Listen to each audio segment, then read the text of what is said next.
शेखर वरदाय सकलाय ईशाय नमः गुणकाय नियमाय सर्वाय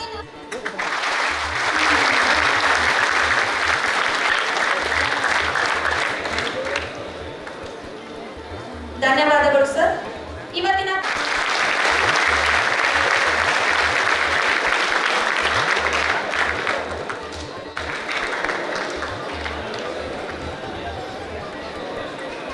ಧನ್ಯವಾದಗಳು.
ಅಂತ ಹೇಳಿ ಕೇಳ್ತಾ ಇದ್ದೀನಿ. ಸ್ವಾಮಿ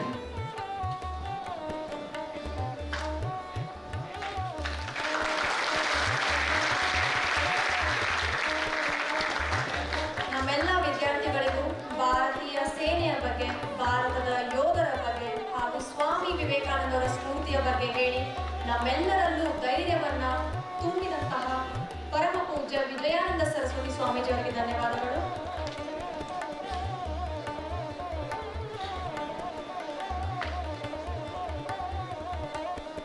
ರಾಮನವಮಿಯ ಪ್ರಯುಕ್ತ ಸುಮಾರು ಕಾರ್ಯಕ್ರಮಗಳಿತ್ತು.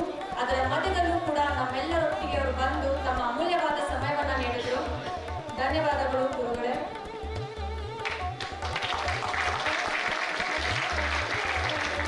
ತಾವೆಲ್ಲರೂ ಕೂಡ ಮತ್ತೊಮ್ಮೆ ಜೋರಾಗಿ ಚಪ್ಪಾಳೆ ತಟ್ಟುವುದರ ಮೂಲಕ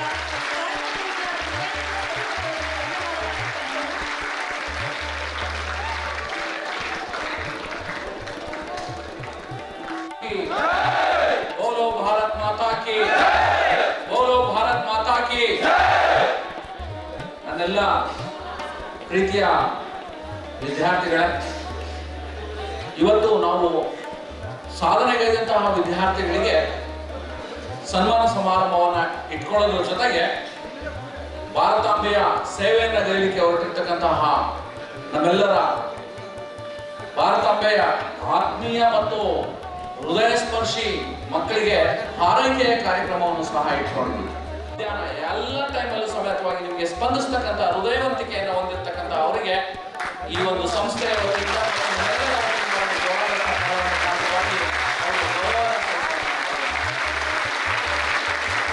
ನಮ್ಮ ಸಂಸ್ಥೆ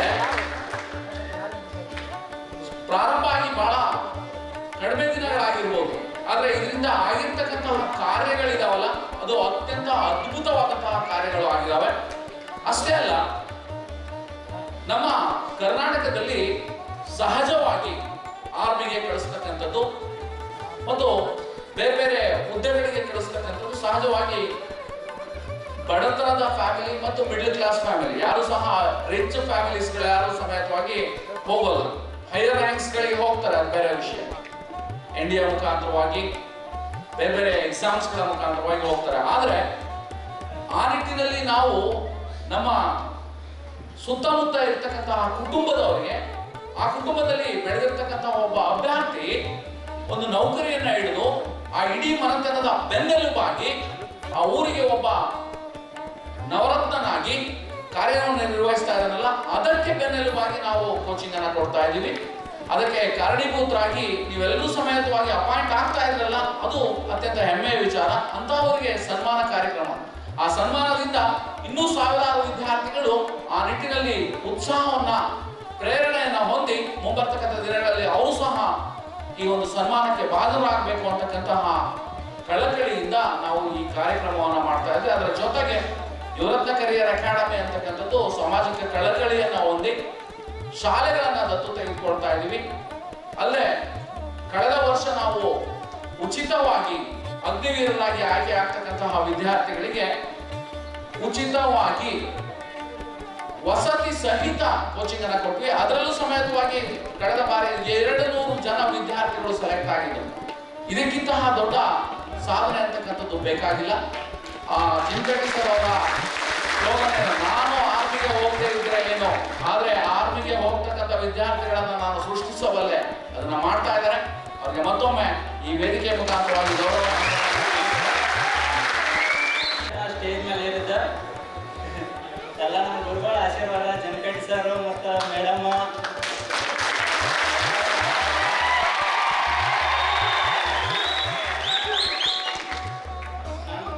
ನಾನು 2 ವರ್ಷದಿಂದ ಇಲ್ಲಿ ಧಾರವಾಡಕ್ಕೆ ಬಂದಿದ್ದೆ. 2022ರಲ್ಲಿ ಎಷ್ಟೋ ಅಪ್ಲಿಕೇಶನ್ ಹಾಕಿದೆ, ಹಂಗೆ ರಿಜೆಕ್ಟ್ ಆಯಿತು. SSC ಫೈನಲ್ ಮೆರಿಟ್ ಹೋಯಿತು. ಹಾಗೆ ಅವರು ITBP ಅದು ಇದು ಫಿಸಿಕಲ್ ಎಲ್ಲ ಹೋಗಿ ಎಕ್ಸಾಮಲ್ಲೇ ಹೋಗ್ತಾ ಇತ್ತು.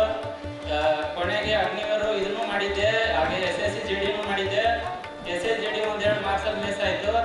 ಅಗ್ನಿವೀರು ಇದು ಎಕ್ಸಾಮ್ ಒಂದು ಆಲ್ಮೋಸ್ಟ್ 85+ ಸ್ಕೋರ್ ಆಗಿತ್ತು. ನನಗೆ ಗೊತ್ತಿತ್ತು ಆಗುತ್ತಂತ.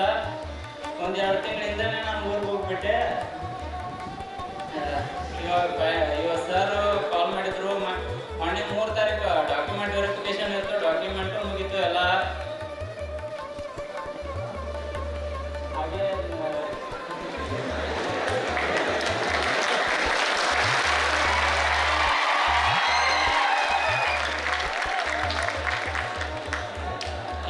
ಎಲ್ಲರೂ ಓದಕ್ಕಂತ ಬಂದಿರ್ತೀರ, ಓದೋದನ್ನ ಬಿಟ್ಟು ಬೇರೆ ಏನು ಮಾಡಬೇಡಿ.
ಸ್ವಲ್ಪ ಇದೈತಿ ಅಂತ ಸರ್ ಅಡ್ಮಿಷನ್ ಮಾಡಪ್ಪ ಎಲ್ಲ ಸರಿ ಆಗೈತೆ ಅಂದ್ರು. ಅಡ್ಮಿಷನ್ ಮಾಡಿದೆ. 2 ತಿಂಗಳು ಇದ್ದೆ ಧಾರವಾಡದಲ್ಲಿ. 2 ತಿಂಗಳ ಎಕ್ಸಾಮ್ ಆಯಿತು, ಎಲ್ಲ ಎಕ್ಸಾಮ್ ಪಾಸ್ ಆಯಿತು. ಲಾಸ್ಟ್ ಫಿಸಿಕಲ್ ಇತ್ತು ಕೊಪ್ಪಳದಲ್ಲಿ ಆ್ಯಕ್ಚುಲ್ ಟ್ರೈನಿಂಗು ಹಾಗೆ ಎಲ್ಲ ಮೆಡಿಕಲ್ ಫ್ರೆಶ್ ಆಯಿತು. ನಂತರ ಮ್ಯಾನೇಜ್ಮೆಂಟಲ್ಲಿ ಅದೇನೋ ಒಂದು ಭಯ, ಎಲ್ಲ ಹುಡುಗರಲ್ಲಿ ಇರ್ತಾವೆ ಒಂದು ಭಯ, ಆಗುತ್ತೋ ಇಲ್ಲೋ ಅಂತೇಳಿ ಎಲ್ಲ ಏನೋ ಒಂದು ನೋವು ಆಗುತ್ತೆ ಅಂತೇಳಿ ಧೈರ್ಯಕ್ಕೆ ಲಾಸ್ಟ್ ಮ್ಯಾನೇಜ್ಮೆಂಟ್ ಬಂತು. ಎಲ್ಲ ಸರ್ ಆಶೀರ್ವಾದ, ಮೇಡಮ್ ಆಶೀರ್ವಾದ ಏನೋ ಸೆಲೆಕ್ಟ್ ಆಯಿತು. ಈ ಸ್ಟೇಜಲ್ಲಿ ಬಂದಿತ್ತು, ಏನೋ ಒಂದು ಮಾತಾಡೋದೊಂದು ಖುಷಿ. ಮತ್ತು ಇದು ಯಾವುದೇ ಆಗಲಿ ಹುಡುಗರು ಒಂದು ಹೇಳ್ಬೇಕಾದ್ರೆ ನಾಯಿಗೆ ಅಂತಿಲ್ಲ, ಬಟ್ ಅಭ್ಯಾಸ ಮಾಡುವಾಗ ನಿಮ್ಮ ಟೈಮ್ ಕೊಡಿ. ಅದಕ್ಕೆ ಅಂತೇಳಿ ಮುಖ್ಯತೆ ಎಲ್ಲ ಟೈಮ್ ಸಿಗುತ್ತೆ ಇಲ್ಲ ಅಂತಲ್ಲ, ಅದಕ್ಕೆ ಅಂತೇಳಿ ಒಂದು ಟೈಮ್ ಸ್ಕ್ರೀನಿಗೆ ಓದಕ್ಕಂತ ಬಂದಿರ್ತೀರ. ಇಲ್ಲಾಂದ್ರೆ ನಿಮ್ಮ ಏನೋ ಊರಲ್ಲಿ ಏನೋ ಪ್ರಾಬ್ಲಮ್ ಏನೇ ಒಟ್ಟು ಎಲ್ಲಾದ್ರೂ ವರ್ಕ್ ಏನೇನು ಓದಂತ ಹೇಳ್ತಾ ಎಲ್ಲರಿಗೂ ಮುಂದೆ ಬಾಲ್ಯವರಿಗೆ ಕಾಂಗ್ರೆಸ್ ಹೇಳ್ತಾ ನಾವೊಂದೆರಡು ಮಾತು ಮುಗಿಸ್ತೇನೆ. ಜೈ ಹಿಂದ್. ಎಲ್ಲರಿಗೂ ಸರ್ ಧನ್ಯವಾದ ಹೇಳ್ತಾ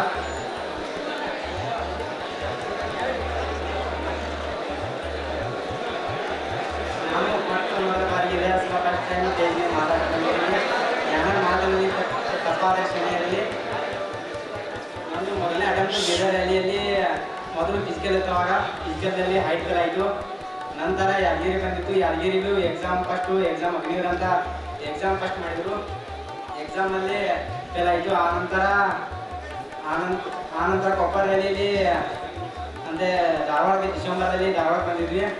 ಸರ್ಗೆ ಭೇಟಿಯಾಗಿ ನಮ್ಮ ಬ್ರದರು ಇಲ್ಲೇ ಫಸ್ಟು ಈ ಕೋಚಿಂಗ್ ಮಾಡಿದರು. ಅವರು ಬಂದು ಸರ್ ಭೇಟಿಯಾಗಿ ಎಲ್ಲ ಅಡ್ಮಿಷನ್ ಮಾಡಿ ಹೇಳುವಾದರು. ಆನಂತರ ಧಾರವಾಡದಲ್ಲಿ ನಾವು ಒಂದು 4ರಿಂದ 4 ತಿಂಗಳು ಕ್ಲಾಸಸ್ಗಳು ಸರ್ ಎಲ್ಲ ಏನು ಹೇಳ್ತಾರೆ ಎಲ್ಲ ಫಾಲೋ ಮಾಡಿ ಮೇಡಮ್ ಸರ್ದೆಲ್ಲ ಕ್ಲಾಸ್ ಕೇಳಿ ಆಮೇಲೆ ಎಕ್ಸಾಮ್ ಬರೆದು ಎಕ್ಸಾಮ್ ಕ್ಲಿಯರ್ ಆಯಿತು. ಎಕ್ಸಾಮ್ ಎಲ್ಲ ಕ್ಲಿಯರ್ ಮಾಡ್ಕೊಂಡು ಆಮೇಲೆ ಕೊಪ್ಪಳದಲ್ಲಿ ರ್ಯಾಲಿ ಇತ್ತು. ರ್ಯಾಲಿಗೆ ಎಲ್ಲ ಕ್ಲಿಯರ್ ಆಗಿ ಈಗ ಮೊನ್ನೆ ಮಾರ್ಚ್ 20 ಫೈನಲ್ ರಿಸಲ್ಟ್ ಬಿಟ್ಟರು. ರಿಸಲ್ಟಲ್ಲಿ ಸೆಲೆಕ್ಷನ್ ಆಯಿತು.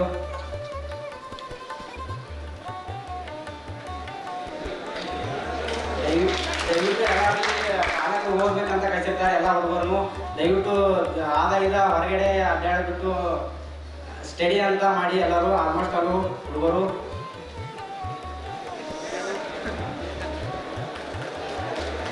ನಾವು ಯಾಕೆ ಭಾಳ ಟ್ಯಾಲೆಂಟ್ ಅಂತ ಹುಡುಗರಲ್ಲ, ನಮಗೆಲ್ಲ ಜಸ್ಟ್ ಪಾಸ್ ಆದ್ರೆ ಸೆಕೆಂಡ್ ಇಯರ್ ಅಲ್ಲ ಏನು ಸರ್ ಏನು ಹೇಳ್ತಾರೆ ಅದನ್ನ ಫಾಲೋ ಮಾಡಿದರೆ ನೀವೆಲ್ಲರೂ ಬಾವಿ ಅಗ್ನಿವೀರ್ ಸೆಲೆಕ್ಷನ್ ಆಗ್ತೀರಿ ಅಂತ ಹೇಳ್ತೀನಿ. ನಾವು ಸರು ಮೇಡಮ್ ಏನು ಹೇಳ್ತಾರೆ ಅದನ್ನೆಲ್ಲ ಫಾಲೋ ಮಾಡೋದು ಹೋದರೆ ಎಲ್ಲರೂ ಎಲ್ಲ ಹುಡುಗರಿಗೆ ಧನ್ಯವಾದಗಳು. ಒಳ್ಳೆ ಸುಖ ಮಾತಾಡ್ತಾನ ಅಕ್ಕಿ ತನ್ನ ಮಗಳಿಗೆ ಮುದ್ದು ಕೊಟ್ಟಂಗ ಹುಡುಗಿರು ಸಿಕ್ಕೋದಿಲ್ಲ ಇಂಥ ಸುಖ ಬಂಗಾರ ಅಂತವ. ಇನ್ನೂ ಮಾತನ್ನು ಹೇಳ್ತಾ ಇನ್ನು ಪೂಜೆ ನಮಸ್ಕಾರ ಮಾಡ್ತಾ ಹಾಗೆ ಅವರಿಗೆ ಬಂದು ನಿಂತ್ಕೊಂಡಿರೋದು ಭಾಳ ನಮ್ಮ ಗುರುಗಳು ಭಾಳ ಆರ್ಡರ್ ಮಾಡ್ಯಾರ. ನಾವು ನೈಟ್ ಫೋನ್ ಮಾಡಿ ಏನೋ ಕ್ವಶನ್ಸ್ ಡೌಟ್ ಇದ್ರು ಎಲ್ಲ ಸಾಲ್ವ್ ಮಾಡ್ಕೊಟ್ಟಾರ. ನೀವು ಲಾಸ್ಟ್ ಒಂದೇ ಒಂದು ಮಾತು ಹೇಳ್ತಿದ್ದಾರೆ, ಅಪ್ಪ ಅವ್ರು ಕೇಳೋದು ನೋಡಿದ್ರೆ ನಿಮ್ಮ ಮುಂದೆ ಬಂದು ನಿಂತ್ಕೊಂಡಾಗ ಅವ್ರು ತಿಳಿ ತಗ್ಗಿಸಿ ಕೈ ಕೊಡೋದು ನಿಂತ್ಕೊಂಡು ಹೋಗಿದೆ. ಹಂಗತಿ ನೀವು ಬೆಳಿಬೇಕು.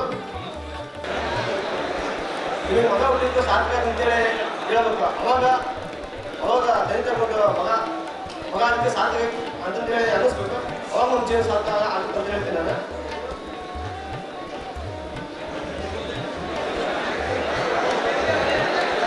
ಭಾಳ ಸ್ಟೇಜ್ ಮೇಲೆ ಮಾತಾಡ್ತೀನಿ, ಇಲ್ಲೇ ಆಗಿದ್ದಿಲ್ಲ ನನಗೆ, ಬಟ್ ಈ ಭಾಳ ಭಯ ಆಗ್ತೈತಿ.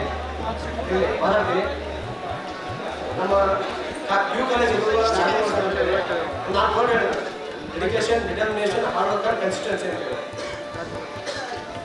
ಡೆಡಿಕೇಶನ್ ಸಮರ್ಪಣೆ ಮಾಡ್ತಾರೆ ನಮ್ಮನ್ನು. ನಾವು ಏನೋ ಒಂದು ಮಾಡಲೇಬೇಕಂತೇಳಿ ನಿರ್ಣಯ ಒಂದು ಸಮರ್ಥನೆ ಮಾಡಿರ್ಬೇಕು. ನಾವು ಆರ್ಮಿ ಮಾಡ್ಬೇಕಾ ಮಾಡಲೇಬೇಕಂತ ನಮ್ಮದು ತಲೆ ತಿಳ್ಕೊಬೇಕು. ಡೆಡಿಕೇಶನ್, ಡಿಟರ್ಮಿನೇಷನ್, ಹಾರ್ಡ್ ವರ್ಕ್, ಪರಿಶ್ರಮ ಬೇಕಾಗುತ್ತೆ. ಒಂದು ಯಾವುದೋ ಕೆಲಸ ಸಿಗಬೇಕಂತ ಅದ್ರ ತಕ್ಕನಾಗಿ ಪರಿಶ್ರಮ ಇದ್ದಾಗ ಮಾತ್ರ ಸಿಗುತ್ತಾ, ಅಲ್ಲಿಂದ ಸಿಗಂಗಿಲ್ಲ. ಕನ್ಸಿಸ್ಟೆನ್ಸಿ ನಮ್ಮ ಜನರೇಷನ್ ಅವುಗಳು ಹೇಳ್ತಾರೆ ನಮಗೆ 3 ತಿಂಗಳು ಪೂಜೆ ಮಾಡೋದು, ವಾಪಸ್ 6 ತಿಂಗಳು ಹೇಳ್ಕೊಡ್ಬೋದು. ಇದು ಒಟ್ಟ ಮಾಡ್ಕೊಂಡು ಕಾನ್ಫರ್ಮ್ ಆದಾಗ ಓದ್ತೀವಿ ಮಾಡ್ತೀವಿ, ಯಾವುದು ಸಾಧ್ಯ ಆಗಲ್ಲ. ಕನ್ಸಿಸ್ಟೆಂಟಾಗಿ ನಿರಂತರವಾಗಿ ಹೋಗ್ಬೇಕಾಗುತ್ತಾ.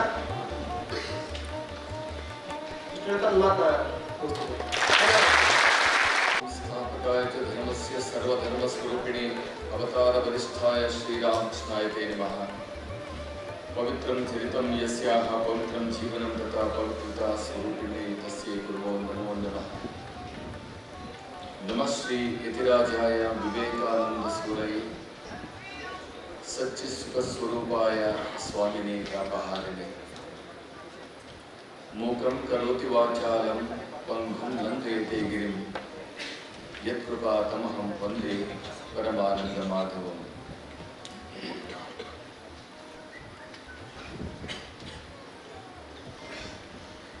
ಭಾರತೀಯ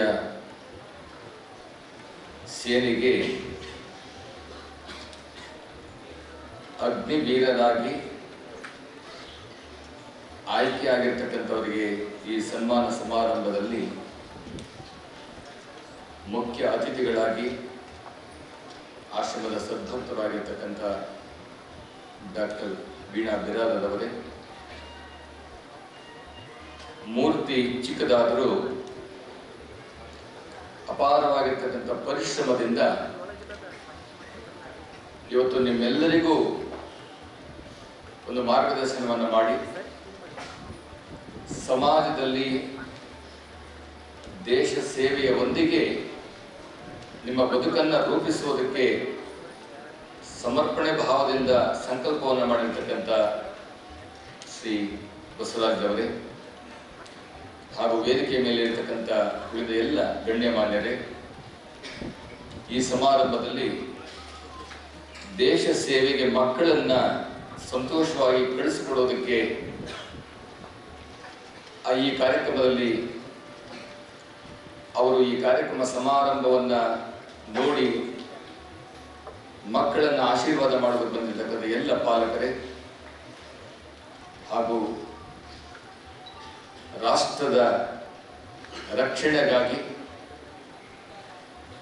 ಧರ್ಮದ ರಕ್ಷಣೆಗಾಗಿ ನಿಮ್ಮನ್ನೇ ನೀವು ದೇಶ ರಕ್ಷಣೆಗೆ ಸಮರ್ಪಣೆಯನ್ನು ಮಾಡುವಂತಹ ಇವತ್ತು ಇಲ್ಲಿ ನಡೆದಿರ್ತಕ್ಕಂಥ ಎಲ್ಲ ಪ್ರೀತಿಯ ಯುವ ಮಿತ್ರರೇ,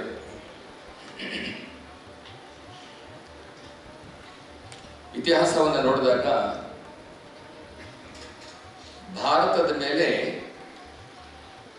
ಸುಮಾರು 73 ಬಾರಿ ಆಕ್ರಮಣಗಳು ನಡೆದು ಇಡೀ ಜಗತ್ತಿನಲ್ಲಿ ಮುತ್ತು ರತ್ನಗಳನ್ನ ತರಕಾರಿ ಕಾಯಿಪಲ್ಯ ಮಾರದಂತಹ ಒಂದು ಆ ಸ್ಥಿತಿಯಲ್ಲಿ, ಆ ಶ್ರೀಮಂತಿಕೆಯಲ್ಲಿ ಬದುಕಿದಂತಹ ನಾಡನ್ನ 72 ಬಾರಿ ದೋಚಿ ನಮ್ಮನ್ನ ಭಿಕ್ಷೆ ಬೇಡುವಂತಹ ಸ್ಥಿತಿಗೆ ನಮ್ಮ ರಾಷ್ಟ್ರ ಬಂದಿತ್ತು. ವಿವೇಕಾನಂದರು 2 ಬಾರಿ ಪಾಶ್ಚಿಮಾತ್ಯ ರಾಷ್ಟ್ರಗಳನ್ನು ಸುತ್ತಾಟ ಮಾಡಿದ ಮೇಲೆ ಒಂದು ಮಾತನ್ನು ಹೇಳ್ತಾರೆ, ಜಗತ್ತಿನಲ್ಲಿ ಭಾರತವನ್ನ ಹೊರತುಪಡಿಸಿ ಇನ್ಯಾವುದಾದರೂ ರಾಷ್ಟ್ರದ ಮೇಲೆ 73-72 ಬಾರಿ ಆಕ್ರಮಣಗಳು ನಡೆದು ಆ ರಾಷ್ಟ್ರವನ್ನು ದೋಚಿಕೊಂಡು ಹೋಗಿದ್ದೇ ಆಯಿತು ಅಂತಂದ್ರೆ ಆ ರಾಷ್ಟ್ರದ ಹೆಸರು ಈ ಜಗತ್ತಿನ ಭೂಪಟದಲ್ಲಿ ಇರೋದಕ್ಕೆ ಸಾಧ್ಯವಾಗ್ತಿರ್ಲಿಲ್ಲ. ಆದರೆ ಭಾರತ ಮಾತ್ರ ಭೂಪಟದಲ್ಲಿ ಇರೋದು ಮಾತ್ರ ಅಲ್ಲ, ಮುಂದೊಂದು ದಿವಸ ಜಗತ್ತಿಗೆ ಯಾವುದಾದ್ರೂ ಕೂಡ ಒಂದು ರಾಷ್ಟ್ರ ಜಗತ್ತಿನ ಒಂದು ವಿಶ್ವಗುರು ಆಗೋದಕ್ಕೆ ಸಾಮರ್ಥ್ಯ ಇತ್ತು ಅಂತಂದ್ರೆ ಭಾರತಕ್ಕೆ ಮಾತ್ರ ಅಂತ. ಯಾಕೆ ಅಂತ ಹೇಳ್ತಾರೆ, ಆಗಿನ ಕಾಲದಲ್ಲೇ ಬಹುಶಃ ಜಗತ್ತಿನಲ್ಲಿ ಪ್ರಪ್ರಥಮ ರಾಯಭಾರಿ ಒಂದು ರಾಷ್ಟ್ರದಿಂದ ಇನ್ನೊಂದು ರಾಷ್ಟ್ರಕ್ಕೆ ಹೋಗಿ ಬಂದಂತಹ ಪ್ರಥಮ ವ್ಯಕ್ತಿ ಅಂತಂದ್ರೆ ಸ್ವಾಮಿ ವಿವೇಕಾನಂದರು. ಅಲ್ಲಿನ ಎಲ್ಲ ಇತಿಹಾಸ, ಜಗತ್ತಿನ ಇತಿಹಾಸ ಸ್ವಾಮಿ ವಿವೇಕಾನಂದ ನಾಲಿಗೆಯ ತುದಿಯ ಮೇಲೆ ಇತ್ತು. ಅವ್ರು ಹೇಳ್ತಾರೆ,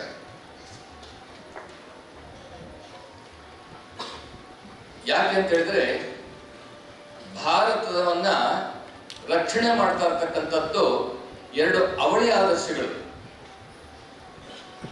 ಯಾವುದು ಅವಳಿ ಆದರ್ಶಗಳು? ಒಂದು ತ್ಯಾಗ ಮತ್ತು ಒಂದು ಸೇವೆ. ಅವರು ಯುವ ಮಿತ್ರರು ಹೇಳಿದ್ರಲ್ಲ, dedication and service, service and sacrifice.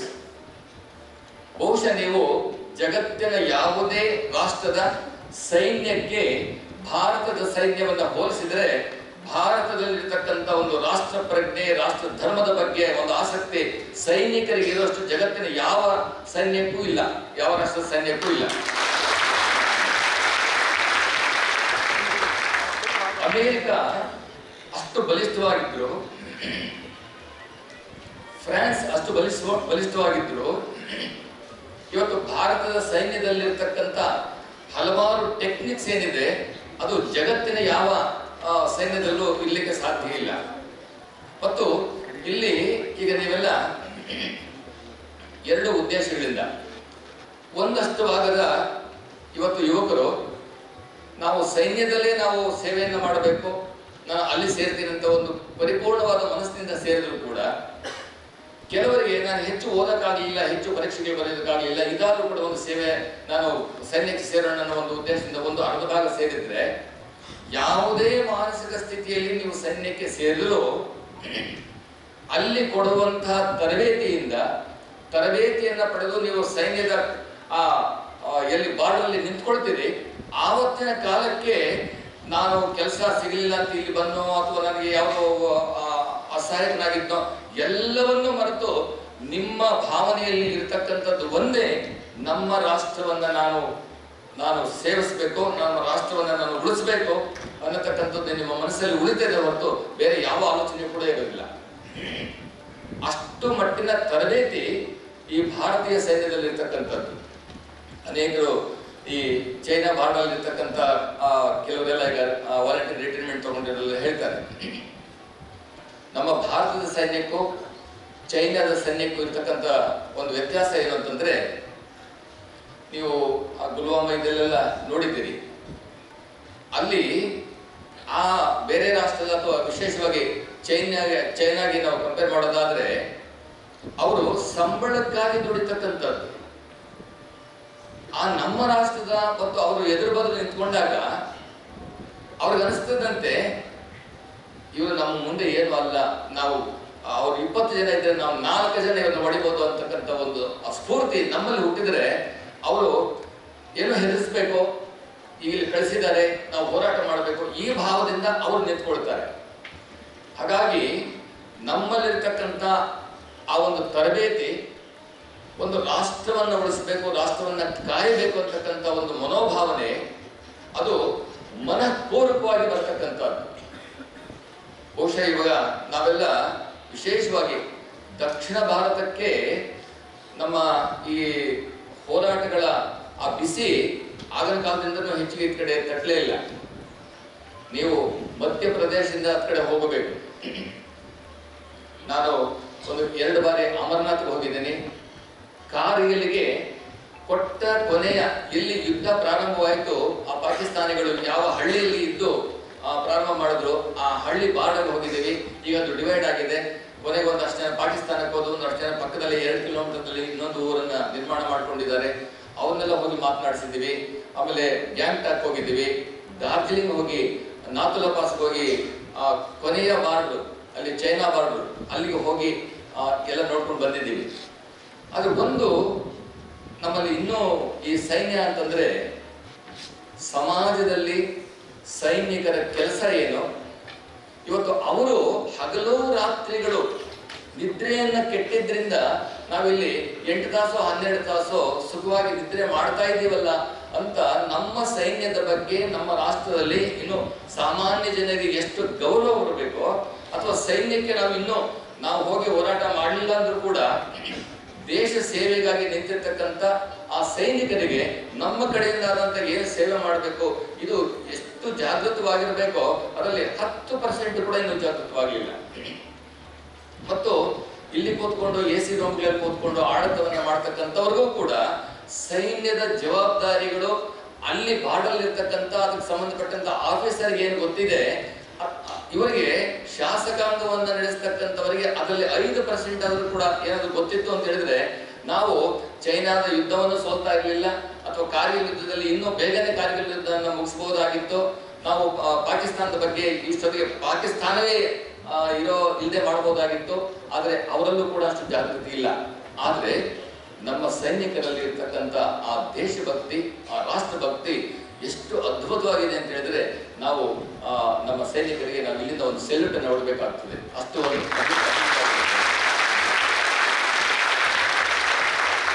ಇವತ್ತು ಸೈನ್ಯದ ಕಲ್ಪನೆ ಏನು ಬಂದಿದೆ, ಸ್ವಾಮಿ ವಿವೇಕಾನಂದರ ಕಾಲದಲ್ಲಿ ಈ ದೇಶದ ನಮ್ಮದು ಅಂತ ಸೈನ್ಯ ನಾವಿನ್ನೂ ಪರಿಚಯರಾಗಿದ್ವಿ. ಆದರೆ ಸ್ವಾಮಿ ವಿವೇಕಾನಂದರ ಒಂದು 2-3 ಮಾತುಗಳು ಬಹುಶಃ ಸ್ವಾಮಿ ವಿವೇಕಾನಂದರು ಇಲ್ಲದೆ ಹೋಗಿತ್ತು ಅಂತ ಹೇಳಿದ್ರೆ ಇವತ್ತು ನಮ್ಮ ಭಾರತ ಅನ್ನತಕ್ಕಂಥದ್ದು ಭೂಪಟದಿಂದ ತೆಗೆದು ಇದಕ್ಕೆ ಬೇರೆ ಯಾವುದೋ ಹೆಸರು ನಿಂತ್ಕೊಳ್ತಾ ಇತ್ತು. ನೀವು ಸ್ವಾಮಿ ವಿವೇಕಾನಂದನ ಇವತ್ತು ಸೈನ್ಯದಲ್ಲಿರ್ತಕ್ಕಂಥವರು ಅಥವಾ ಸೈನ್ಯದ ಅಧಿಕಾರಿಗಳನ್ನ ನೀವು ಕೇಳಬೇಕು, ಆ ವಿವೇಕಾನಂದ ನಿಮಗೆ ಸ್ಫೂರ್ತಿ ಹೇಗೆ ಅಂತ. 2 ಘಟನೆಗಳನ್ನು ನಾನು ಹೇಳ್ತೇನೆ. ಒಂದು, ವಿವೇಕಾನಂದರು ಅಮೆರಿಕದಿಂದ ವಾಪಸ್ ಬರ್ತಾ ಇದ್ರು. ಈ ಒಂದು ಘಟನೆ ಲಕ್ಷಾಂತರ ಜನ ಭಾರತದ ಚಳವಳಿಗಳಿಗೆ ಧುಮುಕೋದಕ್ಕೆ ಒಂದು ಕಾರಣವಾಯಿತು. ವಾಪಸ್ ಬರುವಂತ ಸಂದರ್ಭದಲ್ಲಿ ವಿವೇಕಾನಂದರು ಆ ವಿಶ್ವ ವೇದಿಕೆಯ ಮೇಲೆ 1893 ಸೆಪ್ಟೆಂಬರ್ 11ನೇ ತಾರೀಕು ಮಾತನಾಡಿದಂತಹ 5 ನಿಮಿಷದ ಭಾಷಣ ಮತ್ತು ಒಟ್ಟಿಗೆ 500 ಉಪನ್ಯಾಸಗಳನ್ನು ಮಾಡಿದರು. ಆ ಉಪನ್ಯಾಸಗಳಿಂದ ಪ್ರಭಾವಿತರಾದಂತಹ ಅಲ್ಲಿನ ಜನರೇ ಅವರನ್ನೇ ಬರೆಯೋದಕ್ಕೆ ಪ್ರಾರಂಭ ಮಾಡಿದ್ರು. ಭಾರತದಲ್ಲಿ ಒಬ್ಬ ತರುಣನನ್ನ ನಾವು ನೋಡಿ ಇಷ್ಟು ಪ್ರಭಾವಕ್ಕೆ ಒಳಗಾಗಿದ್ದೀವಿ, ಆ ದೇಶಕ್ಕೆ ನಾವು ನಮ್ಮ ಪಾದ್ರಿಗಳನ್ನು ಅಥವಾ ಧರ್ಮ ಬೋಧಕರನ್ನು ಕಳಿಸಿ ಅಲ್ಲಿ ಧರ್ಮ ಬೋಧನೆ ಮಾಡತಕ್ಕಂಥದ್ದು ಒಂದು ನಾಚಿಕೆಗೇಡು ಮತ್ತು ಅಲ್ಲಿ ಕನ್ವರ್ಟ್ ಮಾಡ್ತಕ್ಕಂಥದ್ದು ದೊಡ್ಡ ನಾಚಿಕೆಗೇಡು ಅಂತೇಳಿ ಅಲ್ಲಿ ಜನರೇ ಅವರನ್ನ ಬರೆಯೋದಕ್ಕೆ ಪತ್ರಿಕೆಗಳ ಮುಖಾಂತರ ಪ್ರಾರಂಭವಾದಾಗ ಇದನ್ನ ಕೇಳಿದಂತಹ ಪಾದ್ರಿಗಳು ಸ್ವಾಮಿ ವಿವೇಕಾನಂದರಿಗೆ 2 ಸಾರಿ ವಿಷಯವನ್ನ ಹಾಕಿದ್ರು. ಅದು ಮುಂದಿನ ವಿಷಯ. ಆದ್ರೆ ಏನಾದ್ರೂ ಮಾಡಿ ಈ ತರುಣ ಸನ್ಯಾಸಿಯನ್ನ ಇಲ್ಲಿಂದ ಓಡಿಸಬೇಕು ಅನ್ನೋದಾಗ್ಲಿ ಅಥವಾ ಇಲ್ಲೇ ಕೊಲೆ ಮಾಡಬೇಕು ಅನ್ನೋದು ಬಹಳಷ್ಟು ಪ್ರಯತ್ನಗಳಾದಂತ ಸಂದರ್ಭದಲ್ಲಿ ದೇವರ ಕೃಪೆಯಿಂದ ಅವರ ಗುರುಗಳು ರಾಮಕೃಷ್ಣ ಪರಮಹಂಸರು ದೈಹಿಕವಾಗಿ ಇಲ್ಲದೇ ಇದ್ರೂ ಕೂಡ ಆ ವಿಷಯವನ್ನ ಕುಡಿಯೋದಕ್ಕೆ 2-3 ಬಾರಿ ಆ ವಿಷಯವನ್ನ ಚೆಲ್ಲಿದಂತ ಘಟನೆಗಳಿದೆ. ಆದ್ರೆ ವಾಪಸ್ ಬರುವಾಗ ಅವರು ಹಡಗಿನಲ್ಲಿ ಬರ್ತಾ ಇರ್ತಾರೆ. 2 ಪಾದ್ರಿಗಳ ಜೊತೆಲಿ ಕೂತಿರ್ತಾರೆ. ಈಗಲಾದ್ರೂ ಕೂಡ ನಾವು ಇಬ್ಬರಿದ್ದೀವಿ, ಈ ಮನುಷ್ಯನನ್ನ ಏನಾದ್ರೂ ಮಾಡಿ ಇಲ್ಲಾದ್ರೂ ಸೋಲಿಸಬೇಕು ಅಂತೇಳಿ ಭಾರತವನ್ನ ಹೀನಾಯಾನವಾಗಿ ಬರೆಯೋದಕ್ಕೆ ಪ್ರಾರಂಭ ಮಾಡ್ತಾರೆ ಮತ್ತು ಭಾರತದ ಬಗ್ಗೆ ಚರ್ಚೆ ಮಾಡೋದಕ್ಕೆ ಕರೀತಾರೆ. ಸ್ವಾಮಿ ವಿವೇಕಾನಂದರು ಯಾವುದಕ್ಕೂ ಒಪ್ಪೋದಿಲ್ಲ. ಯಾಕೆ ಅಂತಂದ್ರೆ ಇದು ಇಡೀ ಜಗತ್ತಿನಲ್ಲಿ ಸಾವಿರಾರು ವರ್ಷಗಳ ಇತಿಹಾಸವನ್ನ ಇಡೀ ಜಗತ್ತಿಗೆ ಒಂದು ಸಂಸ್ಕಾರವನ್ನು ಕೊಟ್ಟ ಒಂದು ತಾಯಿ ಸ್ಥಾನದಲ್ಲಿ ಇರ್ತಕ್ಕಂಥ ನಮ್ಮ ಭಾರತದ ಬಗ್ಗೆ ಈ ಮೂರ್ಖರಿಗೆ ಏನು ಗೊತ್ತಿದೆ, ಇವ್ರ ಜೊತೆ ನಾನು ಯಾಕೆ ವಾದ ಮಾಡಬೇಕು ಅನ್ನೋ ಭಾವದಿಂದ ಕೂತಿರ್ತಾರೆ. ಆದ್ರೂ ಸ್ವಾಮಿ ವಿವೇಕಾನಂದನ ರೇಗಿಸೋದಕ್ಕೆ ಅವರು ಇಲ್ಲ ಸಲ್ಲದಂತೆಗೆ ಭಾರತವನ್ನು ಬೈತಾರೆ. ಸ್ವಾಮಿ ವಿವೇಕಾನಂದ ಹೇಗೆ ಅವರು ಮೈಕಟ್ಟು ಇತ್ತು ಅದನ್ನ ನೋಡ್ಬೇಕು ನೀವು. ಅವರು ಆ ಕೋಪ ತಾಡ್ಕೊಳ್ಳಾರ್ದೆ ಆ 2 ಪಾತ್ರೆಗಳನ್ನ ಕುತ್ತಿಗೆ ಹಿಡ್ಕೊಂಡು ಹಿಂಗೆ ಇರ್ತಾರೆ ಮೇಲೆ ಎತ್ತಿ ಹೇಳ್ತಾರೆ, ಇನ್ನೊಂದು ಸರಿ ನನ್ನ ಭಾರತದ ಬಗ್ಗೆ ನೀವೇನಾದ್ರೂ ಮಾತನಾಡಿದ್ರೆ ನಿಮ್ಮನ್ನ ನದಿಗೆ ಹೀಗೆ ಸಮುದ್ರಕ್ಕೆ ಹಾಕಿಬಿಡ್ತೀನಿ ಅಂತ ಎತ್ತು ಬಿಟ್ರು. ಅವರು ಇನ್ನೂ 2000 ಕಿಲೋಮೀಟರ್ ಇತ್ತು. ಸ್ವಾಮಿ ವಿವೇಕಾನಂದ ಕಡೆಗೆ ತಿರುಗಿ ನೋಡೋಕೆ ಹೆದರ್ತಿದ್ರು, ಪಕ್ಕದ ಸೀಟಲ್ಲೇ ಇದ್ರು ಕೂಡ ಅಷ್ಟು ಗಟ್ಟಿಯಾಗಿ ಹಿಡ್ಕೊಂಡಿದ್ರು, ಎತ್ತಿದ್ರು. ಇದು ಕಲ್ಕತ್ತೆಗೆ ವಾಪಸ್ ಬಂದ ಮೇಲೆ ನಮ್ದು ಹೆಡ್ ಆಫೀಸ್ ಬೇಲೂರು ಮಠ ಒಂದು ರಾತ್ರಿ ಕ್ಲಾಸ್ ಅಲ್ಲಿ ಈ ಘಟನೆಯನ್ನ ಸ್ವಾಮಿ ವಿವೇಕಾನಂದ ವಿವರಿಸಿದ, ಈ ತರ ಒಂದು ಘಟನೆ ಆಯ್ತು ಅಂತ. ಅವರ ಸೋದರ ಸನ್ಯಾಸಿಗಳು ಹೇಳ್ತಾರೆ, ನಾವು ಸನ್ಯಾಸಿಗಳು ಸಂಕಲ್ಪ ಮಾಡಿದ್ದೀವಿ, ನಾವು ಹಿಂಸೆಯನ್ನ ಮಾಡಬಾರದು, ಅಹಿಂಸಾ ಪ್ರತಿಜ್ಞೆಯನ್ನು ತಗೊಂಡಿರ್ತೀವಿ. ಇನ್ನೊಂದು ಸಾರಿ ಅವರು ನಿಮ್ಮನ್ನ ಚೇಡಿಸಿದ್ರೆ ನೀವು ಎತ್ತಿ ಅವರನ್ನ ಏನಾದ್ರು ಒಂದು ಅನಾಹುತ ಆಗ್ತಿತ್ತು, ಸನ್ಯಾಸಿಗಳು ಹಾಗೆ ಮಾಡಬಾರ್ದಾಗಿತ್ತು ಅಂತ ಸ್ವಾಮಿ ವಿವೇಕಾನಂದ ಹೇಳಿಬಿಟ್ಟು. ಸ್ವಾಮಿ ವಿವೇಕಾನಂದರಿಗೆ ಕಣ್ಣು ಕೆಂಪಾಯಿತು, ಮುಖ ಕೆಂಪಾಯಿತು. ಒಂದು 2 ನಿಮಿಷ ಸುಮ್ಮನೆ ಕೂತು ಹೇಳ್ತಾರೆ, ಸೋದರ, ನಾನು ಒಂದು ಪ್ರಶ್ನೆಯನ್ನು ಕೇಳ್ತೇನೆ. ನಿನ್ನ ತಾಯಿ ನಿನ್ನ ಸಹೋದರಿ ಮಾರ್ಕೆಟ್ಗೆ ಹೋಗ್ತಾರೆ. ಯಾರೋ ಒಬ್ಬ ಕೆಟ್ಟ ಮನುಷ್ಯ, ಒಬ್ಬ ಮೂರ್ಖ ನಿನ್ನ ಸೋದರಿ ನಿನ್ನ ತಂಗಿಯನ್ನ ನಿನ್ನ ತಾಯಿಯನ್ನ ಅಲ್ಲಿ ರೇಗಿಸ್ತಾರೆ, ಛೇಡಿಸ್ತಾರೆ. ಆಗ ನೀನು ಅವನನ್ನ ಏನ್ ಮಾಡಬಹುದಾಗಿತ್ತು, ಏನ್ ಮಾಡ್ತಿದ್ದೆ ನೀನು ಅಲ್ಲಿದ್ದಿದ್ರೆ? ಅವ್ರು ಹೇಳ್ತಾರೆ, ಅಂತಹ ಮೂರ್ಖನನ್ನ ಸುಮ್ಮನೆ ಬಿಡಕ್ಕಾಗ್ತದ, ಅವರಿಗೆ ಹಲ್ಲೆ ಉದಿಸಿ ಕಳಿಸ್ತಿದ್ದೆ ಅಂತ. ಸ್ವಾಮಿ ವಿವೇಕಾನಂದ ಹೇಳ್ತಾರೆ, ನೆನ್ಪಿಟ್ಕೋ, ನೀನು ನಿನ್ನ ತಾಯಿಯನ್ನ ನಿನ್ನ ಸೋದರಿಯನ್ನ ಎಷ್ಟು ಪ್ರೀತಿಸ್ತೀಯೋ, ನಾನು ನನ್ನ ತಾಯಿಯನ್ನ ನನ್ನ ಸೋದರಿಯನ್ನ ನಾನು ಎಷ್ಟು ಪ್ರೀತಿಸ್ತೀನೋ, ನನ್ನ ದೇಶವನ್ನ 1000 ಪಟ್ಟು ಅದಕ್ಕಿಂತ ಜಾಸ್ತಿ ಪ್ರೀತಿಸ್ತೀನಿ ನಾನು.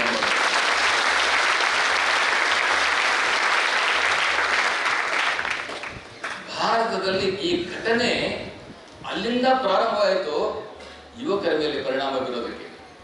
ಅದಕ್ಕೆ ಹೇಳ್ತಾರೆ, ಮೈಸೂರು ಮಹಾರಾಜರಿಗೆ ಹೇಳ್ತಾರೆ, ಏನಾದ್ರೂ ಒಬ್ಬ ಮನುಷ್ಯ ಹುಟ್ಟಿದ ಮೇಲೆ ಅವನು ಇವತ್ತಲ್ಲ ನಾಳೆ ಸಾಯಲೇಬೇಕು, ಯಾರು ಬದುಕೋದಕ್ಕೆ ಸಾಧ್ಯ ಇಲ್ಲ. ಆದರೆ ಈ ಭಾರತದಲ್ಲಿ ಹುಟ್ಟಿದಂತಹ ಮನುಷ್ಯ ಜಗತ್ತಿನಲ್ಲಿ ಯಾವುದಾದ್ರೂ ಒಬ್ಬ ಮನುಷ್ಯ ಮುಕ್ತಿಯನ್ನ ಪಡ್ಕೊಳ್ಬೇಕು ಅಂತಿದ್ರೆ, ತನ್ನ ಕರ್ಮವನ್ನ ಅಂತಿಮಗೊಳಿಸಬೇಕು ಅಂತಿದ್ರೆ, ತನ್ನ ಬದುಕನ್ನ ಸಾರ್ಥಕಗೊಳಿಸಿಕೊಳ್ಬೇಕು ಅಂತಿದ್ರೆ ಅದು ಭಾರತದಲ್ಲಿ ಮಾತ್ರ ಹುಟ್ಟಿದವನಿಗೆ ಮಾತ್ರ ಸಾಧ್ಯ. ಜಗತ್ತಿನಲ್ಲಿ ಇನ್ಯಾರೂ ಅಂತ ಅವಕಾಶ ಇಲ್ಲ. ಇದು ಋಷಿಮುನಿಗಳ ರಕ್ತದಿಂದ ನಾವು ಹುಟ್ಟಿದ್ದೇವೆ. ಈ ಮಾತುಗಳೆಲ್ಲ ಮೈಸೂರು ಮಹಾರಾಜರಿಗೆ ಹೇಳ್ತಾರೆ. ಯಾರು ಇತರರಿಗಾಗಿ ಬದುಕ್ತಾರೋ ಅವಂದೇ ಬದುಕು, ಉಳಿದಿದ್ದವರು ಬದುಕಿದ್ರು ಸತ್ತಂತೆ. ಅದಕ್ಕೆ arise awake stop not till the goal is reached ಅಂತ ಹೇಳ್ತಾ ನಮ್ಮ ಭಾರತದ ಯುವಕರಿಗೆ ಹೇಳ್ತಾರೆ, ಎಲ್ಲರೂ ಹೇಳ್ತಾರೆ, ಸನ್ಯಾಸಿಗಳಿಗೆ ಕೂಡ ಹೇಳ್ತಾರೆ, ಇನ್ನ 50 ವರ್ಷ ನೀವು ಯಾರು ಕೂಡ ಗುಹೆಗಳಲ್ಲಿ ಕೂತ್ಕೊಂಡು ಜಪದ ಮಣೆಯನ್ನು ಹಿಡ್ಕೊಂಡು ನೀವು ಯಾರು ಜಪವನ್ನ ಮಾಡಬೇಕಾಗಿಲ್ಲ. ನಿಮ್ಮ ದೇವರು ನಿಮ್ಮ ಗರ್ಭಗೃಹಗಳಲ್ಲಿ ಇರ್ತಕ್ಕಂಥ ದೇವರಲ್ಲ, ನಿಮ್ಮ ದೇವರು ಇನ್ನ ಭಾರತ ಮಾತೆ ಆಗಿರಲಿ ಅಂತ ಸ್ವಾಮಿ ವಿವೇಕಾನಂದ ಹೇಳ್ತಾರೆ.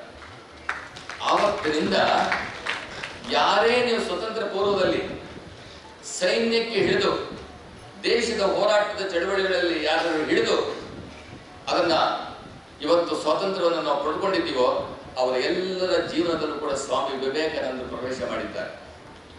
ಆವತ್ತೇ ಬ್ರಿಟಿಷರು ಅವತ್ತು ಯಾರು ದೇಶದ ಬಗ್ಗೆ ಮಾತನಾಡ್ತಾ ಇದ್ರೋ ಅವರನ್ನು ಕೇಳ್ತಿದ್ರಂತೆ, ನೀನು ವಿವೇಕಾನಂದ ಪುಸ್ತಕವನ್ನು ಓದಿದೀಯ ಅಂತ. ಸಾರಾಸಗಟಾಗಿ ಎಲ್ಲ ಯುವಕರಲ್ಲೂ ಕೂಡ ಆ ಬೆಂಕಿ ಪ್ರಾರಂಭವಾಯಿತು. ವಿವೇಕಾನಂದ ಮಾತುಗಳ ಒಂದು ಬೆಂಕಿ ಅಲ್ಲಿ ಜ್ವಾಲೆ ಆಗೋದಕ್ಕೆ ಪ್ರಾರಂಭವಾಯಿತು. ರಾಮಕೃಷ್ಣ ಮಠವನ್ನ ಸೀಸ್ ಮಾಡೋದಕ್ಕೆ ಹೋಗಿದ್ರು. ಆ ಪಾಶ್ಚಿಮಾತ್ಯದ ಒಬ್ಬ ಮಹಿಳೆಯೇ ಆ ರಾಮಕೃಷ್ಣ ಮಠವನ್ನು ಸೀಸ್ ಮಾಡಿದ ಹಾಗೆ ಆ ರಕ್ಷಣೆ ಮಾಡ್ತಾಳೆ. ಇದೆಲ್ಲ ಯಾತಕ್ಕೆ ಅಂತಂದ್ರೆ, ಇವತ್ತು ದೇಶದ ಬಗ್ಗೆ ಯುವಕರ ಬಗ್ಗೆ ಒಂದು ಮಾತನಾಡಿ ಆಗಿನ ಕಾಲಕ್ಕೆ ಯುವಕರನ್ನ ಜಾಗೃತಗೊಳಿಸಿ ಸ್ವತಂತ್ರ ಹೋರಾಟದಲ್ಲಿ ಪರಿಪೂರ್ಣವಾಗಿರ್ತಕ್ಕಂಥ ಯಶಸ್ಸನ್ನ ಕಾಣೋದಕ್ಕೆ ಸಾಧ್ಯವಾಗಿತ್ತು ಅಂತ ಹೇಳಿದ್ರೆ ಅದು ಸ್ವಾಮಿ ವಿವೇಕಾನಂದ ಒಂದು ಸ್ಫೂರ್ತಿ. ಇವತ್ತು ಆವತ್ತಿನಿಂದ ಇವತ್ತು ನೀವು ಇಷ್ಟು ಜನ ಸೇರಿದ್ದನ್ನು ನೋಡಿದಾಗ ನನಗನಿಸ್ತಾ ಇತ್ತು, ಇವತ್ತು ವಿವೇಕಾನಂದ ಹೇಳ್ತಾರೆ, ಶಕ್ತಿಶಾಲಿಯು ಪೌರುಷವಂತನು ವಿದ್ಯುತ್ ಶಕ್ತಿ ಅಂತ ಬುದ್ಧಿಶಕ್ತಿ ಇರ್ತಕ್ಕಂಥ ಕೇವಲ 100 ಜನ ಯುವಕ ಯುವತಿಯರು ಸಿಕ್ಕಿದ್ರೆ ನಾನು ಇಡೀ ಭಾರತದ ಭೂಪಟವನ್ನೇ ನಾನು ಬದಲಾವಣೆ ಮಾಡ್ತೀನಿ ಅಂತ ಇವತ್ತು ಅಂಥ ಕಾಲವನ್ನು ನಾವು ನೋಡ್ತಾ ಇದ್ದೇವೆ. ಅಸಹಾಯಕತನ. ಆದ್ರೆ ಇವತ್ತು ಎಂಥ ಒಂದು ಸ್ಥಿತಿಯಲ್ಲಿ ಇದ್ದೀರಿ, ಇದೊಂದು ಸುವರ್ಣ ಯುಗದಲ್ಲಿ ನೀವೆಲ್ಲ ಇದ್ದೀರಿ, ನಾವೆಲ್ಲ ಇದ್ದೀವಿ. ಏನು ಅಂತಂದ್ರೆ, ಶತ್ರು 1 ಗುಂಡನ್ನು ಹಾರಿಸಿದರೆ ನೀವು 10 ಗುಂಡನ್ನು ಹಾರಿಸ್ತಕ್ಕಂಥ ಒಂದು ನಿಮಗೆ ಅಧಿಕಾರ, ಅಷ್ಟು ಶಕ್ತಿ ಇವತ್ತಿನ ಕಾಲಘಟ್ಟದಲ್ಲಿ ನೀವು ಒಂದು ಸೈನ್ಯಕ್ಕೆ ಸೇರ್ತಕ್ಕಂಥದ್ದೇ. ಇವತ್ತು ಗಣೇಶ್ ಅವರು ಮತ್ತು ಅವ್ರು ಮಾತನಾಡಿದ್ರು, ನೀವು ಅಗ್ನಿವೀರಕ್ಕೆ ಸೇರ್ತಾ ಇದ್ದೀರಿ, ಇದು 4 ವರ್ಷ. ನಿಮ್ಮ ಯಾವಾಗ ನೀವು ತರಬೇತಿಯನ್ನು ಕೊಟ್ಟು ನೀವು ಬಾರ್ಡರಲ್ಲಿ ಸೈನ್ಯದಲ್ಲಿ ನಿಂತ್ಕೊಳ್ತೀರೋ ಅಷ್ಟೊತ್ತಿಗೆ ನೀವೆಲ್ಲ ಮರಿಬೇಕು. ಇಲ್ಲಿ ಬೇಕಾಗಿರ್ತಕ್ಕಂಥದ್ದು ನಿಮಗೆ ಪ್ರಮೋಷನ್, ನಿಮಗೆ ಪರ್ಮನೆಂಟ್ ಆಗ್ತಕ್ಕಂಥದ್ದು, ಮುಂದೆ ಅದನ್ನ ನೀವು ಒರಿಜಿನಲ್ ಸೈನ್ಯಕ್ಕೆ ಸೇರ್ತಕ್ಕಂಥದ್ದು ಯಾವುದು ಅಂತ ಹೇಳಿದ್ರೆ ನಿಮ್ಮ 4 ವರ್ಷ ಅಲ್ಲ, ನಿಮ್ಮ ಪ್ರಾಮಾಣಿಕತೆ, ನಿಮ್ಮ ದೇಶಭಕ್ತಿ, ನಿಮ್ಮ ಒಳಗಡೆ ಇರತಕ್ಕಂಥ ಆತ್ಮಶಕ್ತಿಯನ್ನು ನೀವು ಅದನ್ನ ನಿರಂತರವಾಗಿ. ಇವತ್ತು ಶ್ರೀರಾಮನ ಜಯಂತಿ, ಶ್ರೀಕೃಷ್ಣ ಹೇಳ್ತಾನೆ, ಕರ್ಮಣ್ಯೆ ವಾಕ್ಕಾರಸ್ತೆ ಮಾ ಫಲೇಶು ಕದಾಚನ. ನೀನು ಪ್ರಾಮಾಣಿಕವಾಗಿ ನಿನ್ನ ಕೆಲಸವನ್ನ ನೀನು ಮಾಡು, ನಿನಗೆ ಅದರ ಫಲವೇ ಏನು ಬೇಕೋ ಅದನ್ನು ನಾನು ಕೂಡ ತಯಾರಿದ್ದೀನಿ ಅಂತ ಶ್ರೀಕೃಷ್ಣ ಹೇಳ್ತಾನೆ. ಹಾಗೆ ನೀವು ಅಗ್ನಿವೀರರಿಗೆ ಸೇರಬಹುದು, ಆದ್ರೆ 4 ವರ್ಷಕ್ಕೆ ನಾನು ರಿಟೈರ್ಡ್ ಆಗ್ಬಿಡ್ತೀನಿ ಅಥವಾ ನನ್ನ ಹೊರಗಡೆ ಕಳಿಸ್ತಾರೆ ಅಲ್ಲ. ಒಂದ್ ವೇಳೆ 4 ವರ್ಷ ತರಬೇತಿಯನ್ನ ಪಡ್ಕೊಂಡು ನೀವು ಹೊರಗಡೆ ಬಂದರೂ ಕೂಡ ಸಮಾಜದಲ್ಲಿ ಎಲ್ಲರಿಗಿಂತ ಭಿನ್ನವಾಗಿ ಬದುಕ್ತೀರಿ. ಓಹೋ, ಈ ಮನುಷ್ಯ ಬಹಳ ಡಿಸಿಪ್ಲಿನ್ ಆಗಿದ್ದಾನೆ, ಬಹಳ ಅದ್ಭುತವಾಗಿದ್ದಾನೆ ಅಂತಕ್ಕಂಥ ಇಡೀ ಸಮಾಜವೇ ನಿಮ್ಮನ್ನ ಪ್ರತ್ಯೇಕವಾಗಿ ಗುರುತಿಸುವಂತ ಒಂದು ತರಬೇತಿ, ಒಂದು ಆತ್ಮಶಕ್ತಿಯನ್ನು ತಗೊಂಡು ಹೊರಗಡೆ ಬರ್ತೀರಿ. ಅದ್ರ ಜೊತೆಗೆ ನಿಮ್ಮನ್ನು ಬರಿಗೈಯಲ್ಲಿ ಕಳಿಸೋಲ್ಲ, ನಿಮ್ಮ ಮುಂದಿನ ಜೀವನಕ್ಕೆ ಎಷ್ಟು ಬೇಕೋ ಅಷ್ಟು ಹಣವನ್ನು ಕೂಡ ಕೊಟ್ಟು ಕಳಿಸ್ತಾರೆ, ಅದು ಕೂಡ ಏನು ತೊಂದರೆ ಇಲ್ಲ. ಇನ್ನು ಸೈನ್ಯದಲ್ಲಿ ಸೇರಿದ್ರೆ ಕೇವಲ ಹಣ ಮಾಡ್ಕೊಂಡು ಹೊರಗಡೆ ಬರೋದು, ನಾನು ಸತ್ತು ಬಿಡ್ತೇನೆ ಏನೋ ಹೆಂಡತಿ ಮಕ್ಕಳು ಅಲ್ಲ. ಎಷ್ಟು ದಿವಸ ಮನುಷ್ಯ ಯಾವತ್ತಾದ್ರೂ, ನಾನು ಹೇಳ್ತಾ ಇರ್ತೀನಿ, ಇವತ್ತು ಇಷ್ಟು ಸುಂದರವಾಗಿ ನಾವು ದೇಹಗಳನ್ನ ರಕ್ಷಣೆ ಮಾಡ್ಕೊಳ್ತೀವಿ ಎಲ್ಲ ಹೌದು, ಆದ್ರೆ ಅಂತಿಮದಲ್ಲಿ ಇದ್ರ ಮೇಲೆ ಬೆಂಕಿ ಹಾಕಿ ಸುಡ್ತಾರೆ. 1 ತಾಸಲ್ಲಿ ಇದು ಬೂದಿ ಹಾಗೆ ಹೋಗಿಬಿಡ್ತದೆ. ಮಣ್ಣಲ್ಲಿ ಹಾಕಿದ್ರೆ 3 ದಿವಸಕ್ಕೆ ಮತ್ತೆ ಇರೋಲ್ಲ, ಸಾಯೋದೆ. ಆದ್ರೆ leave a mark behind you ಅಂತ ಸ್ವಾಮಿ ವಿವೇಕಾನಂದ. ಹೇಗೆ ಮನುಷ್ಯ ಅದು ವಿಶೇಷವಾಗಿ ಭಾರತದಲ್ಲಿ ಹುಟ್ಟಿದ್ಯಾ, ನಿನ್ನಲ್ಲಿ ಹರಿತಕ್ಕಂಥದ್ದು ಋಷಿಮುನಿಗಳ ಪರಂಪರೆ, ತಪಸ್ವಿಗಳ ಶಕ್ತಿ, ತಪಸ್ವಿಗಳ ರಕ್ತ ಇದೆ. ನೀನು ಭಾರತದಲ್ಲಿ ಹುಟ್ಟಿದ ಮೇಲೆ ಜಗತ್ತಿನಲ್ಲಿ ಒಂದು ಗುರುತನ್ನ ಬಿಟ್ಟು ಹೋಗು. ಅದು ಆ ಗುರುತು ಒಂದು ಸೈನ್ಯ, ಇನ್ನೊಂದು ಸನ್ಯಾಸಿ ಅಥವಾ ಏನೋ ಒಂದು ಸಮಾಜಕ್ಕೆ ಕೊಡ್ತಕ್ಕಂಥ ಗುರುತು ಇದೆಯಲ್ಲ, ಅದಕ್ಕಿಂತ ಅದ್ಭುತವಾಗಿರೋ ಗುರುತು ಯಾವುದೂ ಇಲ್ಲ. ಅಂತ ಒಂದು ಪುಣ್ಯ ಕಾಲದಲ್ಲಿ ನೀವು ಭಾಗಿಯಾಗ್ತಾ ಇದ್ದೀರಿ. ಆದ್ದರಿಂದ ನಿಮ್ಮ ದೇವರು ಭಾರತ ಮಾತೆ, ನಿಮ್ಮ ಆಚರಣೆ ಹಿಂದೂ ಧರ್ಮ, ಇವೆರಡು ಇಟ್ಟುಕೊಂಡು ನೀವು ಮುಂದುವರುತ್ತು ಅಂತ ಹೇಳಿದ್ರೆ ನೀವು ಸೈನ್ಯದ ಒಳಗಡೆ ಇರಿ, ಸೈನ್ಯದ ಹೊರಗಡೆ ಇರಿ. ಇವತ್ತು ನಮಗೆ ಬೇಕಾಗಿರ್ತಕ್ಕಂಥದ್ದು ಇವತ್ತು ಬಾರ್ಡರ್ಗಳನ್ನ, ಇವತ್ತು ಕಳೆದ 14-15 ವರ್ಷದಿಂದ ಯಾವ ನೀವು ಬಾರ್ಡರ್ಗಳನ್ನು ಮುಟ್ಟಬೇಕು ಅಂತಂದ್ರೆ ರಸ್ತೆಗಳಿರಲಿಲ್ಲ. ಇವತ್ತು ಯಾವ ಸ್ಥಿತಿಯಲ್ಲಿ ಇದೆ ಅಂತ ಹೇಳಿದ್ರೆ ಹೊಟ್ಟೆ ಕೊನೆಯ ಬಾರ್ಡರ್ಲ್ಲೂ ಕೂಡ ನೀವು ಹೋಗಿ ಫ್ಲೈಟ್ ಅನ್ನ ಇಳಿಸಬಹುದು ಅಂತಹ ಒಂದು ರಸ್ತೆಗಳು ಇವತ್ತು ನಮ್ಮಲ್ಲಿದೆ. ಅಷ್ಟು ಅದ್ಭುತವಾದಂತಹ ವ್ಯವಸ್ಥೆ ಇದೆ. ಆದ್ರಿಂದ ನೀವು ಹೊರಗಡೆ ಹೊರ ರಾಷ್ಟ್ರಗಳನ್ನ ಎದುರಿಸತಕ್ಕಂಥದ್ದು ಯಾವುದೇ ಸಮಸ್ಯೆ ಇಲ್ಲ. ಇವತ್ತು ನಮಗೆ ಸಮಸ್ಯೆ ಇರ್ತಕ್ಕಂಥದ್ದು ಭಾರತದ ಒಳಗಡೆ ಇರತಕ್ಕಂಥ ಸಮಸ್ಯೆಗಳನ್ನ ಇವತ್ತು ನಾವು ನೀಗಿಸ್ಬೇಕು ಅಂತಂದ್ರೆ ಪ್ರತಿಯೊಬ್ಬರಿಗೂ ಒಂದು ಬಂದೂಕಿನ ತರಬೇತಿ ಇರಬೇಕು, ಪ್ರತಿಯೊಬ್ಬರಿಗೂ ಒಂದು ತಲವಾರಿನ ತರಬೇತಿ ಇರಬೇಕು. ಇಲ್ದಿದ್ರೆ ಭಾರತವನ್ನು ಭಾರತವಾಗಿ ಉಳಿಸ್ಕೊಳ್ಳೋಕೆ ಸಾಧ್ಯ ಇಲ್ಲ. ಆದ್ರಿಂದ ಹೊರಗಡೆ ಆದ್ರೂ ಇದೆ, ಒಳಗಡೆ ಆದ್ರೂ ಇದೆ, ನೀವು ಈ ರಾಷ್ಟ್ರದ ದೇಶಭಕ್ತರಾಗಿ ನೀವು ಆತ್ಮವಿಶ್ವಾಸದಿಂದ ನೀವು ಇದ್ದಿದ್ದೇ ಆಯ್ತು ಅಂತಂದ್ರೆ ಇವತ್ತು ಅಂತಹ ಒಂದು ತರಬೇತಿಯನ್ನ ಯುವರತ್ನದ ಸಂಸ್ಥೆ ನಿಮಗೆ ಮಾಡಿಕೊಡ್ತಾ ಇರ್ತಕ್ಕಂಥದ್ದು ಒಂದು ಅತ್ಯಂತ ಶ್ಲಾಘನೀಯವಾಗಿರ್ತಕ್ಕಂಥದ್ದು. ನಿಮ್ಮ ಬಸವರಾಜ್ ಅವರು ಮೂರ್ತಿ ಚಿಕ್ಕದು, ಆದ್ರೆ ನಿಮ್ಮೆಲ್ಲರ ಒಂದು ಪ್ರೀತಿ ವಿಶ್ವಾಸವನ್ನು ಗಳಿಸಿ ಇಷ್ಟು ಜನರನ್ನ ವಿಶೇಷವಾಗಿ, ಬಹುಶಃ ನನಗೆ ಬೆಂಗಳೂರು ಕಡೆಗೆ ದಕ್ಷಿಣ ಕರ್ನಾಟಕ ಚೆನ್ನಾಗಿ ಪರಿಚಯ ಇದೆ. ಅಲ್ಲಿ ನೀವು ದಾವಣಗೆರೆಯಿಂದ ಕೆಳಗಡೆಗೆ ಹೋದ್ರೆ ನೀವು ಒಂದು ಊರಿಗೆ ಒಬ್ರು ಸೈನಿಕರು ಸಿಗಲ್ಲ. ಆದ್ರೆ ನೀವು ಧಾರವಾಡದಿಂದ ಮೇಲಕ್ಕೆ ಹೋದ್ರೆ ಒಂದೊಂದು ಊರಲ್ಲಿ 50-60 ಜನ ಸಿಗ್ತಾರೆ. ಇದು ಬಹಳ ಹೆಮ್ಮೆಯ ವಿಷಯ.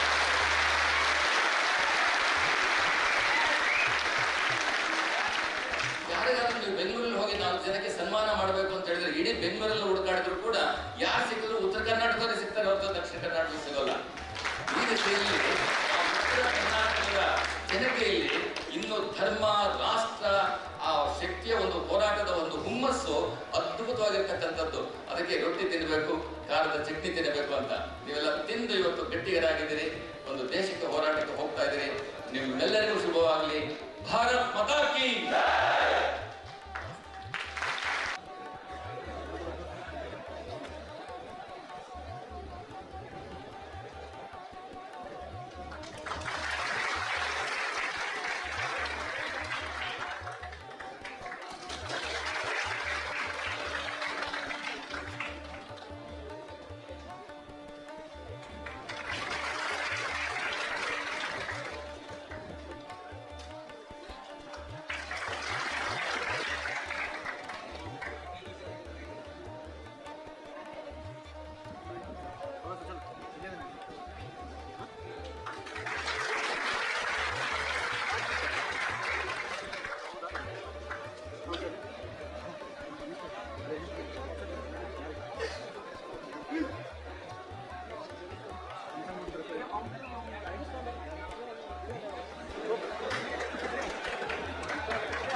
ಸನ್ಮಾನ ಮಾಡ್ಕೊಳಕ್ ಬಂದಂಗೆ ಆಗಿಲ್ಲ, ನಮ್ಮ ದೇಶಕ್ಕೆ ಸನ್ಮಾನ ಮಾಡಕ್ ಬಂದಂಗೆ ಆಗಿದೆ.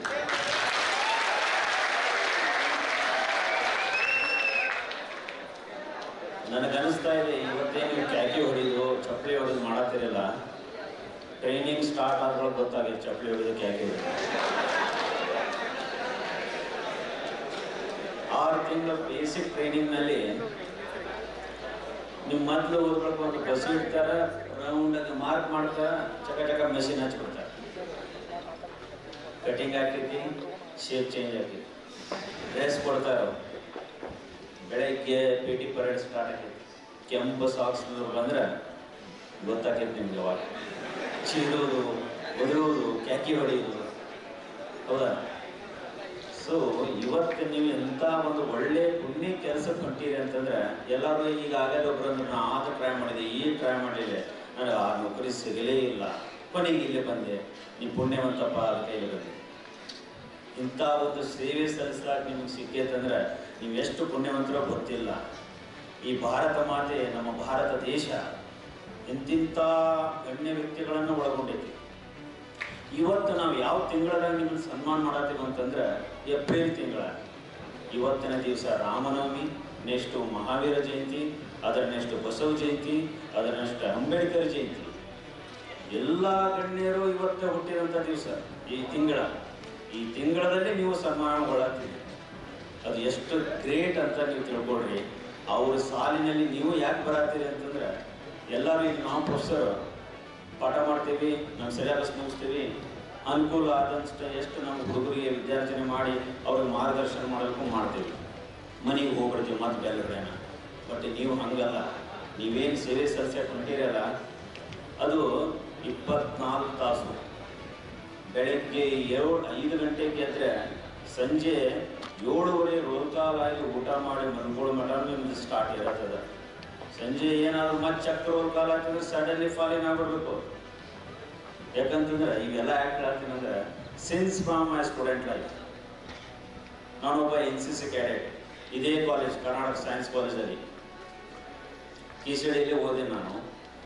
ಇವತ್ತು ನಾನು ಇಲ್ಲಿ ನಿಂತು ಮಾತಾಡಲಿಕ್ಕೆ ಆ ಒಂದು ಶಿಸ್ತು, ಆ ಒಂದು ಧೈರ್ಯ ಬಂದಿದ್ದು because of NCC. It is a part of the military training. ಅಲ್ಲಿ ನಮ್ಗೆ NCC RD ಸೆಲೆಕ್ಷನ್ ಇರ್ತಿತ್ತು. RD ಸೆಲೆಕ್ಷನ್ ಅಂದ್ರೆ ಫುಲ್ ಮಿಲಿಟರಿ ಟ್ರೈನಿಂಗ್ ಇದ್ದಂಗೆ. ನಮಗೆ 15 ದಿವಸ ಆಲ್ ಇಂಡಿಯಾ ಲೆವೆಲ್ ಕ್ಯಾಡೆಟ್ಸನ್ನು ಸೆಲೆಕ್ಟ್ ಮಾಡ್ತಿದ್ರು. ಅದ್ರಾಗ ನಾನೊಬ್ಬ ಸೆಲೆಕ್ಟ್ ಆಗಿದ್ದು. PC wing, platoon commander wing, Belagavi commander training. ನೀವು ಪ್ರಹಾರ್ ಫಿಲ್ಮ್ ನೋಡ್ಬೋದು, ನಾನಾ ಪಾಟೇಕರ್ ಅಲ್ಲಿ ಶೂಟಿಂಗ್ ಆಗಿದ್ದು. ಟಫೆಸ್ಟ್ ಟ್ರೈನಿಂಗ್ ಅಂತ ಸ್ಟೂಡೆಂಟ್ ಲೈಫ್ನಾಗ ನಮ್ಗೆ ಏನು ಟ್ರೈನಿಂಗ್ ಕೊಟ್ರಲ್ಲ, ಇವತ್ತು ನನಗೆ ಯಾವ ಧರ್ಮ ಗೊತ್ತಿಲ್ಲ, ನನಗೆ ಒಂದೇ ಗೊತ್ತು, ಮಾನವ ಧರ್ಮ. ಮಾನವ ಧರ್ಮದ ಜೊತೆಗೆ ಈ ನನ್ನ ದೇಶ, ಭಾರತ ಮಾತೆ ನನ್ನ ದೇವರು. ಇದು ಕಲ್ತಿದ್ದು ನಾನು ಆ ಟ್ರೈನಿಂಗ್ನಲ್ಲಿ. ಎಲ್ಲರೂ ಒಂದೇ ರೀತಿಯಿಂದ ನೋಡೋದು, ಎಲ್ಲರೂ ನಾವು ಅಣ್ಣ ತಂದರು. ನನ್ನ ದೇಶಕ್ಕೆ ಯಾರೋ ಒಂದು ಗ್ರಹ ಅಂತಂದ್ರೆ ನನ್ನ ರೋಮ ಎದ್ದು ನಿಂತಾದ್ರೆ ಅವ್ರಿಗೆ ಏನಾದ್ರು ಕಡಿದು ಬಿಡಬೇಕು ಅನ್ನೋ ಲೆಕ್ಕಕ್ಕೆ ನಮ್ಮಲ್ಲಿ ಜೋಶ ಬರ್ತದೆ. ಸೊ ಆ ರೀತಿ ನಮ್ಮ ಭಾರತೀಯ ಸೈನ್ಯದೊಳಗೆ ನಮ್ಗೆ ತರಬೇತಿ ನೀಡ್ತಾರೆ. ಇವತ್ತು ನೀವು ಹೊರಟಿದ್ದು ಒಳ್ಳೇದ. ನಮ್ಮ NCCಯಲ್ಲಿ ಇರ್ತದೆ 3 ವರ್ಷದ ಟ್ರೈನಿಂಗ್ ಇರ್ತದೆ ಕಾಲೇಜ್ ಲೆವೆಲ್ನಲ್ಲಿ. 1 ಇಯರ್ಸ್ ಟ್ರೈನಿಂಗು, 2 ಇಯರ್ದ B certificate, 3rd year C certificate. ಹೈಸ್ಕೂಲ್ನಲ್ಲಿ 1 year training, 2nd year A certificate. So ಅಲ್ಲಿ ಏನೈತಿ ಬೇಸಿಕ್ ಟ್ರೈನಿಂಗ್ ಕೊಡ್ತಾರಂದ್ರು ನಮಗಲ್ಲಿ ರುಚಿ ಹಚ್ತಾರೆ. ಅವರು ಮಿಲಿಟ್ರಿ ಅಂದ್ರೆ ಏನನ್ನೋದು ರುಚಿ ಹಚ್ತಾರೆ. ಆ ರೀತಿ ಟ್ರೈನಿಂಗ್ ಏನು ಕೊಡ್ತಾರಲ್ಲ ಅದನ್ನ ನಮ್ಗೆ ಯಾವ ಮಟ್ಟಕ್ಕಾದ್ರೂ ಇಲ್ಲಿ ತಯಾರು ಮಾಡ್ತಾರೆ. ಯಾವುದೋ ಟಾಸ್ಕ್ ಕೊಡ್ರಿ, ರೆಡಿ, ಇಲ್ಲಿ ಹೋಗ್ಬೇಕಾ ರೆಡಿ ಹೋಗ್ಬಿಡ್ತೇವೆ. ಈ ಕೆಲಸ ಒಲ್ಲಪ್ಪ ಬೇರೆ ಹುಡುಗರು ಕಂಪೇರ್ ಮಾಡಿ. ಇವತ್ತು ನನ್ನ ಕಾಲೇಜ್ ಕ್ಯಾಂಪಸ್ನಾಗ ಯಾವುದೋ ಒಂದು ಫಂಕ್ಷನ್ ಮತ್ತು NCC ಹುಡುಗರು ವಾಲಂಟಿಯರ್ಸ್ ಆಗಿ ತೊಗೊಂಡ್ಬಿಡ್ತೀವಿ. ಒಂದು ಡಿಸಿಪ್ಲಿನ್ ಇರ್ತೈತಿ. ಅವ್ರ ಎಂಟ್ರಿ ಆದ ಬಳಿಕ ಅವ್ರ ನಡಿಗೆನೇ ಬೇರೆ, ಅವ್ರ ಶಿಸ್ತ ಬೇರೆ, ಅವ್ರು ನೋಡುವ ದೃಷ್ಟಿನೇ ಬೇರೆ ಇರ್ತದೆ. ಇವೆಲ್ಲ ಯಾಕೆ ಹೇಳ್ತಾನೆ ಅಂತಂದ್ರೆ ಆ ಒಂದು ಟ್ರೈನಿಂಗಿಗೆ ಏನು ನೀವು ಹೊರಟಿರಲ್ಲ, ನೀವು ಎಷ್ಟು ಪುಣ್ಯವಂತರಂದ್ರೆ ನಿಮ್ಗೆ ಎಲ್ಲ ರೀತಿಯ ಟ್ರೈನಿಂಗ್. ಇವತ್ತು ನಿಮ್ಮನ್ನ ಹಂಗೆ ನೋಡಿ ದಷ್ಟು ಪುಸ್ತಕ ನಿಮ್ಗೆ ಮಿಲಿಟರಿ ತಗೋಬೇಕಂತ ತಗೊಂಡಿಲ್ಲ. ಒಂದು ಕೋಚಿಂಗ್ ಅಂತ ಇದು ರಿಟರ್ನ್ ಎಕ್ಸಾಮ್ ಕಂಡಕ್ಟ್ ಮಾಡಿದ್ರು.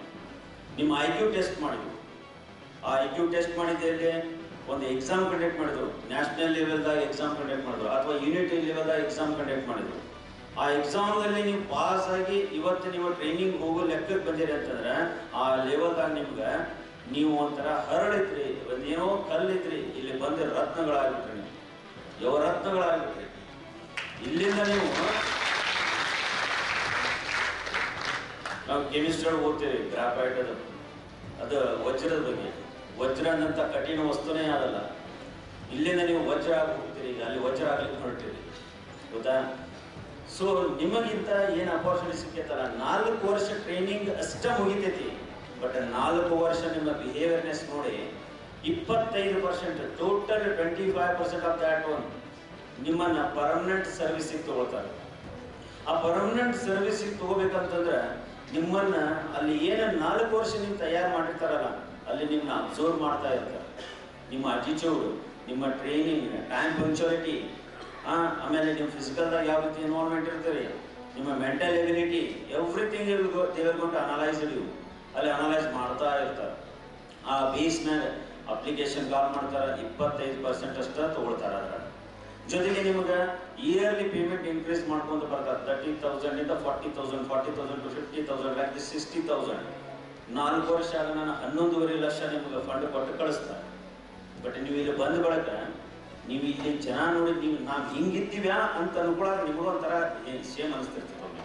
ಅಂದ್ರೆ ಸೇಮತೆ ಇರೋರು ಸೇಮ್ ಅಂತಲ್ಲ, ಆ ರೀತಿ ನಮ್ಮ ಸಮಾಜವನ್ನ ಹದಗೆಡಾಕತ್ತೈತಿ. ಇವತ್ತು ಫಿಲ್ಮ್ ಹೀರೋಗಳು ನೋಡ್ತೀರಿ, ಗುಟ್ಗ ಅಡ್ವರ್ಟೈಸ್ಮೆಂಟ್ ಕೊಡ್ತಾರೆ. ಎಷ್ಟು ಮಂದಿ ಗುಟ್ಗ ತಿಂತೀರಿ ನೀವು? ಏನಾಗ್ತೈತಿ? ನಿಮ್ಮ ಹಸಿವನ್ನ ನಿಲ್ತದ, ಮುಂದೆ ಕ್ಯಾನ್ಸರ್ ಆಗ್ತದ, ಇಮ್ಯುನಿಟಿ ಪವರ್ ಡೌನ್ ಆಗ್ತೈತಿ. ಎಲ್ಲಿ ನೋಡ್ತೀರಿ ಅಲ್ಲಿ ಆರ್ಟಿಫಿಷಿಯಲ್ ರೀಪ್ರೊಡಕ್ಟಿವ್. ಈಗ ನೈಸರ್ಗಿಕವಾಗಿ ಮಕ್ಕಳು ಹುಡ್ತಾ ಇಲ್ಲ. ಯಾಕೆ? ಫರ್ಟಿಲಿಟಿ ರೇಟ್ ಎದಕ್ಕೆ ಕಡಿಮೆ ಆಗ್ತದೆ? ನಗು ಅಷ್ಟೇ ಅಲ್ಲ ಇದು. ಇದಕ್ಕೆ ಪಾಶ್ಚಾತ್ಯ ಕಂಪ್ನಿಗಳು ಬರ್ತಾವ, ಪಿಜ್ಜಾನ ಹೇಳ್ತಾವ, ಮತ್ತೊಂದು ಹೇಳ್ತಾವ, ಮಗದೊಂದು ಹೇಳ್ತಾವ, ತಾವು ಕೊಟ್ಬಿಡೋದು. ಕೆಮಿಕಲ್ ಬೇಸ್ಡ್ ಎಲ್ಲ ತಿನ್ನೋದು. ಸ್ಟೈಲ್ ಮ್ಯಾಗ ಕೋಕೋ ಕೋಲಾ ಕುಡಿದ್ನೆ, ಆಮೇಲೆ ಸ್ಟ್ರಿಂಗ್ ಕುಡಿದ್ನೆ, ಮತ್ತೊಂದು ಕುಡಿದ್ನೆ, ಮಗದೊಂದು ಸ್ಟೈಲ್ ಮಾಡ್ತೀರಿ. ಎಲ್ಲಿ ನಿಮ್ಮ ಹಾಳಾಗ್ತಿರ್ತೈತಿ, ನಿಮ್ಮ ವಯಸ್ಸು ಹಾಳಾಗ್ತಿರ್ತೈತಿ ಅದ್ರ ಬಗ್ಗೆ ಗೊತ್ತಿಲ್ಲ. ಆದ್ರೆ ಭಾರತ ಸರ್ಕಾರಕ್ಕೆ ನಾವೆಲ್ಲ ಚಿರಋಣಿಯಾಗಿರ್ಬೇಕು.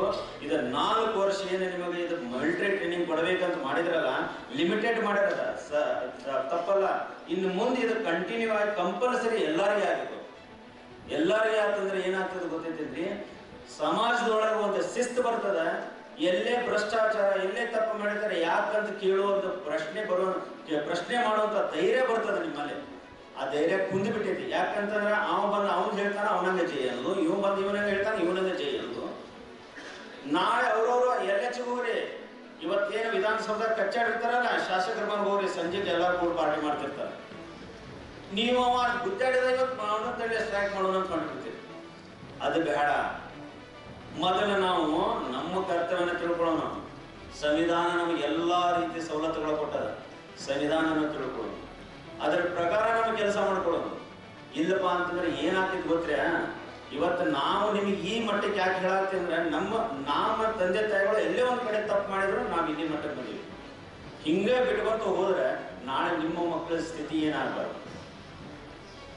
ಶಿಸ್ತು ಬೇಕ್ರಿ. ಮನುಷ್ಯನಿಗೆ ಶಿಸ್ತು ಇತ್ತಂದ್ರೆ ಅವ್ನು ಏನ್ ಬೇಕಾದ ಸಾಧಿಸ್ತಾನೆ.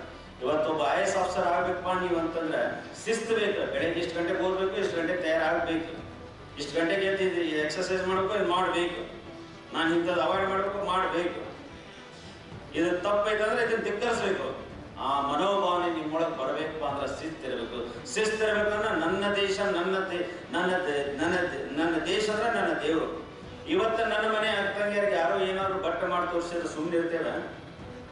ಹಂಗ ನನ್ನ ದೇಶ ಅನ್ನೋ ಅಭಿಮಾನ ಬೆಳೆದಾಗ ಮಾತ್ರ ನಾವೆಲ್ಲ ಒಂದಂತ ತಿಳ್ಕೊಂಡು ನಾವು ಈ ದೇಶವನ್ನು ಉಳಿಸಿ ಸದೃಢ ಭಾರತವಾಗಿ ನಿರ್ಮಾಣ ಮಾಡಬಹುದು. ಇಲ್ಲಪ್ಪ ಅಂದ್ರೆ ಹಿಂಗ ಬಿಟ್ಕೊಂತ ಹೋದ್ರೆ ಏನಾಗ್ತದೆ ಗೊತ್ತಾ? ಈಗ ಎಷ್ಟೋ ಮಂದಿ ಕ್ಯಾಕೆ ಹೊಡೆಯತ್ತಿದ್ರಿ, ಚೀರ ಆಗ್ತಿದ್ರಿ. ಇದು ಯಾವ ಲೆಕ್ಕಕ್ಕೆ ಹೋಗೈತಿ? ಹಿಂಗ ಕಂಟಿನ್ಯೂ ಆಗ್ತಾರೆ ಏನಾಕೈತಿ ನೋಡ್ತಾ ಇದ್ರಿ. 79 ಕೋಟಿ ಡ್ರಗ್ಸ್ ಸಿಕ್ತು. ಆ ಡ್ರಗ್ಸ್ ಹೆಂಗೆ ಎಂಟ್ರ್ ಆಯ್ತು? ಬಾರ್ಡರ್ ಸೆಕ್ಯೂರಿಟಿ ಫೋರ್ಸ್ ಏನ ಮಾಡತ್ತಿತ್ತು? ಎದಕ್ಕಾತ? ಯಾರ ಫೇಲ್ಯೂರ್ ಏನಾಯ್ತು? ನಾಳೆ ಇವಾಗ ಹೋಗಿ ನಿಲ್ತೀರಿ.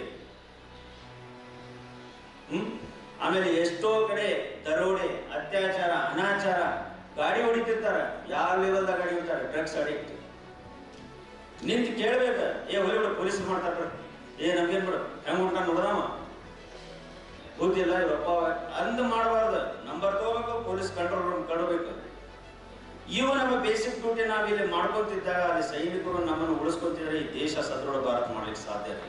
ಸುಮ್ಮನೆ ಆದು ಜಾತಿ ಇವನು ಅವನು ಅದ್ರೊಳಗೆ ಕಚ್ಚಾಡಿ ಹೋಗೋದು ಬೇಡ. ನಮ್ಮ ಲಿಸ್ಟ್ ತೆಗೆದು ನೋಡ್ರಿ, ಮತ್ತೊಂದು ದೇಶದ ಲಿಸ್ಟ್ ತೆಗೆದು ನೋಡ್ರಿ. ನಾವ್ ಎದಕ್ಕೂ ಗುದ್ದಾಡತ್ತೀವಿ, ಅವ್ರು ಎದಕ್ಕೂ ಗುದ್ದಾಡತ್ತಾರ. ಅವ್ರು ಯಾವ ಇವತ್ತು ವಿಶ್ವ ಮಟ್ಟದಾಗ ಅದಾರೋ ನಾವೆಲ್ಲಿದ್ದೀವಿ?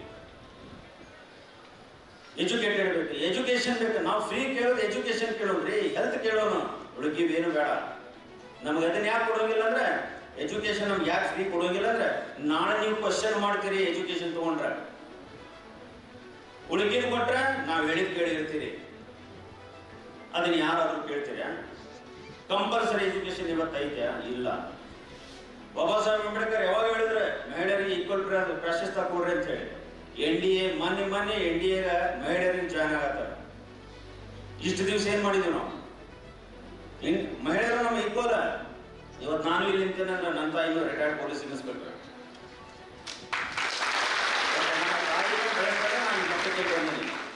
ಗೊತ್ತಾ? ಹೆಣ್ಣು ಮಕ್ಕಳಿಗೆ ಸೇಮ್ ಈಕ್ವಲ್ ರೈಟ್ಸ್ ಯಾಕೆ ಕೊಡ್ತಾ ಇಲ್ಲ? ಎಲ್ಲೇ ಒಂದ್ ಕಡೆ ನಾವು ಅವ್ರು ಯಾಕೆ ಹಂಗೆ ಕೀಳಾಗಿ ಮಾಡೋದು? ಇದು ಯಾಕೆ ಕ್ವಶನ್ ಮಾಡೋಂಗಿಲ್ಲ? ಇಂಥವ್ ಕೇಳ್ರಿ, ಏನೋ ಕೊಟ್ಟರು, ಏನೋ ಮಾಡಿದ್ರು, ಫ್ರೀ ಕೊಟ್ಟರು, ಅದು ಮಾಡಿದ್ರು, ನಮ್ಗೆ ಅದು ಬ್ಯಾಡ್ರಿ. ಇವತ್ತ ಇವ್ ಜಾತಿ, ನಾವು ಆ ಧರ್ಮ, ನಮ್ಗೆ ಅದು ಬ್ಯಾಡ್ರಿ. ನಾನಿಲ್ಲಿ ಬಾಳ್ಬೇಕು. ಎಲ್ಲರೂ ಈಗ ನೀವು ಹೋಗ್ತೀರಿ ಆರ್ಮಿಗೆ, ನೀವೆಲ್ಲರೂ ಒಂದೇ ಕೂಡ ಇದು ಮಾಡ್ತೀರಿ. ಒಂದು ಅಟ್ಯಾಕ್ ಮಾಡಕ್ ಕೊಟ್ರೆ ನಿಮ್ಗೆ ಅಲ್ಲಿ ಯಾರು ನೀ ಆ ಜಾತಿ ಆ ಜಾತಿ ಅಂತ ಕೇಳ್ತೀರ? ಇಲ್ಲ, ನಿಮ್ target enemy to shoot and kill, that's much. ಅಷ್ಟೇ ಮಾಡ್ಬೇಕು. ಅದೇ ಒಂದು ಏಮ್ ಇರ್ತೈತೆ ನಮ್ದು, aim to shoot the kill. ಇಲ್ಲೇ ನಮ್ದು ಫೈರಿಂಗ್ ರೇಂಜ್ ಇರ್ತಿತ್ತು. ಇಲ್ಲೇ ಈಗೆಲ್ಲ ಕಾಲೇಜ್ ಆಗ್ಯಾವ, ಅಲ್ಲಿ ಬರ್ತಿದ್ರು aim to shoot the kill. So ಈ ರೀತಿ ನಾವು ಅಭಿಪ್ರಾಯ ಇಟ್ಕೊಂಡು ಹೋದಾಗ ಮಾತ್ರ ಭಾರತ ದೇಶ ಸದೃಢವಾಗಿ ಕಟ್ಟ. ಒಳಗೆ ನಾವು ಜಗಳ ಆಡ್ಕೊಂಡು ಕೂತ್ರೆ ನಾವೇನ್ರಿ ಟ್ಯಾಲೆಂಟ್ ಎಲ್ಲಿ ಹೋಗ್ತೈತಿ? ಟ್ಯಾಲೆಂಟ್ ಹಾಳಾಕೈತಿ. ಈಗ ಇದು ಅಂತ. ನೆಕ್ಸ್ಟ್ ನೀವು ಜಸ್ಟ್ PUC ಮುಗಿಸಿರ್ತೀರಿ ಅಥವಾ SSLC ಮುಗಿಸಿರ್ತೀರಿ. 17 ವಯಸ್ಸಿಂದ 21 ವರ್ಷದ ಮಟ್ಟ ಮಾತ್ರ ಎಲಿಜಿಬಿಲಿಟಿ ನಿಮಗೆ. 21ರಿಂದ ಎಲಿಜಿಬಿಲಿಟಿ ಇಲ್ಲ. ಇದು ಅಗ್ನಿವೀರ ಜಾಯ್ನ್ ಆಗಲಿಕ್ಕೆ ನೀವು 4 ವರ್ಷ ಸರ್ವಿಸ್ ಮುಗಿಸೋಳಗೆ ನಿಮಗೆ ಇನ್ನೊಂದು ಅವಕಾಶಗಳೈತಿ. ನೀವು ಡಿಗ್ರಿನೂ ಮುಗಿಸ್ಕೋಬಹುದು. ಕರ್ನಾಟಕ ಸ್ಟೇಟ್ ಓಪನ್ ಯೂನಿವರ್ಸಿಟಿಯಲ್ಲಿ BA ಅಥವಾ ಜಾಯ್ನ್ ಆಗ್ಬೋದು. ಕನ್ನಡ ಮಾಧ್ಯಮದಲ್ಲಿ ನೀವು ಎಕ್ಸ್ಟರ್ನಲ್ ಅನ್ನ BA ಮುಗಿಸ್ಬೋದು. ನೀವು ಅದನ್ನ ಮುಗಿಸ್ಕೊಂಡು ಬಂದ ಬಳಿಕ ನಂಬರ್ ಆಫ್ ಅಪರ್ಚುನಿಟಿ ಇದಾವೆ ನಿಮಗೆ. ಬೇರೆ ಬೇರೆ ಕಂಪ್ನಿ ಒಳಗೆ ನಿಮಗೆ ತಗೊಳ್ತಾರ. ಅದ್ರ ಜೊತೆಗೆ ನೀವು ಡಿಗ್ರಿ ಮುಗಿಸಿದ್ರಿ ಅಂತಂದ್ರೆ ಸಬ್ ಇನ್ಸ್ಪೆಕ್ಟರ್ ಆಗಿ ಹೋಗ್ಬೋದು, ಪೊಲೀಸ್ ಕಾನ್ಸ್ಟೇಬಲ್ ಅದನ್ನು ನೌಕರಿ ಮಾಡ್ಕೊಂಡು ಹೋಗ್ಬೋದು, ಮತ್ತು ಬೇರೆ ಬೇರೆ ಬ್ಯಾಂಕಿಂಗ್ ಎಕ್ಸಾಮ್ ಬರೀಬಹುದು. ಇವೆಲ್ಲ ಅಪರ್ಚುನಿಟಿ ಅದಾವ. ಸರಿಯಾಗಿ ಅಪರ್ಚುನಿಟಿಯನ್ನ ಸರಿಯಾಗಿ ಹಕ್ಕಿನಿಂದ ಪಡೆದುಕೊಳ್ಳ್ರಿ ಹೊರತಾಗಿ ಭಿಕ್ಷೆ ಬೇಡಕ್ಕೆ ಹೋಗ್ಬೇಡ್ರಿ. ಅದು ನಮ್ಮ ಹಕ್ಕು. ಇವತ್ತು ನಾವು ಏನಾಗತ್ತೀವಂದ್ರೆ ಎಲ್ಲೇ ಒಂದು ಕಡೆ ಬ್ರಿಟಿಷರೇನು ಗುಲಾಮರು ಮಾಡಿದ್ರಲ್ಲ, ಈಗೂ ಅದೇ ಗುಲಾಮಗಿರಿ ಇಂಡೈರೆಕ್ಟ್ ಆಗಿ ನಾವು ಅನುಭವಿಸ್ತೀವಿ. ಅದನ್ನ ಮೊದಲು ಅರ್ಥ ಮಾಡ್ಕೊಡ್ರಿ. ನಮ್ಗೆ ಬೇಕಾಗಿತ್ತು ಅದು ಗುಲಾಮರಾಗಿ ಹೊರಗೆ ಬರ್ಬೇಕು. ನಾವು ಏನಾರು ಮಾಡಿದ್ರೆ ನಮ್ಮೊಳಗೆ ನಮ್ಮ ವೀಕ್ ಪಾಯಿಂಟ್ ತಿಳ್ಕೊಂಡಿರ್ತಾರ, ಅದನ್ನ ಬೆಂಕಿ ಹಚ್ತಾರ ಹೊರತು ಉಳ್ಕಿದ್ ಯಾವುದು ನಮ್ಗೆ ಗೈಡ್ ಮಾಡೋಂಗಿಲ್ಲ. ಸುಮ್ಮನೆ ನಾವು ಏನ್ ಮಾಡಾಕತ್ತೀವಿ ಅಂತಂದ್ರೆ ಆ ಒಂದು ಮೊದಲು ಅಡ್ವರ್ಟೈಸ್ಮೆಂಟ್ ಇದೆ, ಹಿಂಗ ಗಂಟಿ ಬಾರಿಸಿದ್ರೆ ಅದು ಗೋಣಗಾಡ್ಸಿತ್ತು ಎತ್ತು, ಆ ರೀತಿ ನಮ್ಮ ಜೀವನ ಆಗಿತ್ತು. ಹಂಗಾಗ್ಬಾರ್ದು. ಯಾಕಂದ್ರೆ ಎಜುಕೇಶನ್ ಇಲ್ಲ. ಎಜುಕೇಶನ್ ಕಂಪಲ್ಸರಿ ಫ್ರೀ ಎಜುಕೇಶನ್ ಕೊಡಂತ ಹೇಳ್ರಿ, ಕೊಡೋಂಗಿಲ್ಲ. ನಾವು ಇದನ್ನೆಲ್ಲ ನಾವು ಪಡ್ಕೋಬೇಕ್ರಿ. ಸುಮ್ಮನೆ ನಾ ಬಂದಿಲ್ಲ ಭಾಷಣ ಮಾಡಿ ಹೋದೆ ಮಾತಾಡಿದೆ ಅಂತ ನಾ ಭಾಷಣ ಮಾಡಾಕತ್ತಿಲ್ಲ. ವಿದ್ಯನ್ ಫ್ಯಾಕ್ಟ್ ಹೇಳಾಕತ್ತೀನಿ. ಯಾರೋ ಒಂದ್ ಕಡೆ ನಾನು ಏನೋ ಅಂತ ತಿಳ್ಕೊಬೋದು. I don't care. ನಾಳೆ ನನ್ನ ಮಗುಗೆ ಇದು ಅನುಭವಿಸ್ಬೋದು. ನಾ ಇವತ್ತಿಷ್ಟು ನಿಂತರ ಮಾತಾಡ್ತೇನೆ, ನಾಳೆ ನನ್ನ ಮಗುಗೆ ಎಲ್ಲಕ್ಕೂ ಕೊಡ್ತಾರ ಗೊತ್ತಿಲ್ಲ. ಮೇನ್ ಇದನ್ನ ತಿಳ್ಕೊಬಾರ. ಅದಕ್ಕೆ ನಾವು ಇವತ್ತು ಬಂದ್ರಿ, ಒಂದು ಪೋಸ್ಟಿಗೆ ಎಷ್ಟು ಕಾಂಪಿಟೇಷನ್ ಆಯ್ತು, ಎಷ್ಟು ಜನ ಕಾಂಪಿಟೇಟರ್ ಇದ್ರು ನೋಡಿದ್ರೆ ಯಾವ ಲೆವೆಲ್ ಆಗೈತಿ. ಇಷ್ಟು ನಮ್ಮ ಜನಸಂಖ್ಯೆ, ಇಷ್ಟು ರಿಕ್ವೈರ್ಮೆಂಟ್ ಇರ್ತದೆ, ಎಲ್ಲರೂ ಯಾಕೆ ನೌಕರಿ ಸಿಗತ್ತಿಲ್ಲ? ಎಲ್ಲರೂ ಡಿಗ್ರಿ ತಗೊಳ್ತಾರೆ, ಹೊರಬರ್ತಾರೆ. ಡಿಗ್ರಿ ಕೊಡ್ಲಿಕ್ಕೆ ಸಾವಿರಾರು ಗಟ್ಟಲೆ ಫೀ ತಗೊಳ್ತೀರಿ, ಲಕ್ಷ ಗಟ್ಟಲೆ ಫೀ ತಗೋತೀರಿ, ಅದ್ರ ತಕ್ಕ ನೌಕರಿ ಯಾಕಿಲ್ಲ? ಇದನ್ನ ಕ್ವಶನ್ ಯಾಕೆ ಮಾಡೋದಿಲ್ಲ? ಅವ ತಗೊಳ್ಳೋರ ಬೇರೆ, ಸಫರ್ ಆಗೋರ ಬೇರೆ. ಇವ ನಮ್ಮ NCC ಮೋಟೋ ಏನಂತಂದ್ರೆ unity and discipline. Unity and discipline ಅಂತ ನಾವು ಆ ಮೋಟೋದಾಗ ನಾವು ಹೇಳ್ತಿರ್ತೀವಿ. ಸೊ ಇಷ್ಟನ ಇನ್ನೂ ಬಹಳ ಐತ್ರಿ ಹೇಳಿದ್ರೆ. ಸರಿಯಾದ ಬುಕ್ಗಳನ್ನು ಓದ್ರಿ.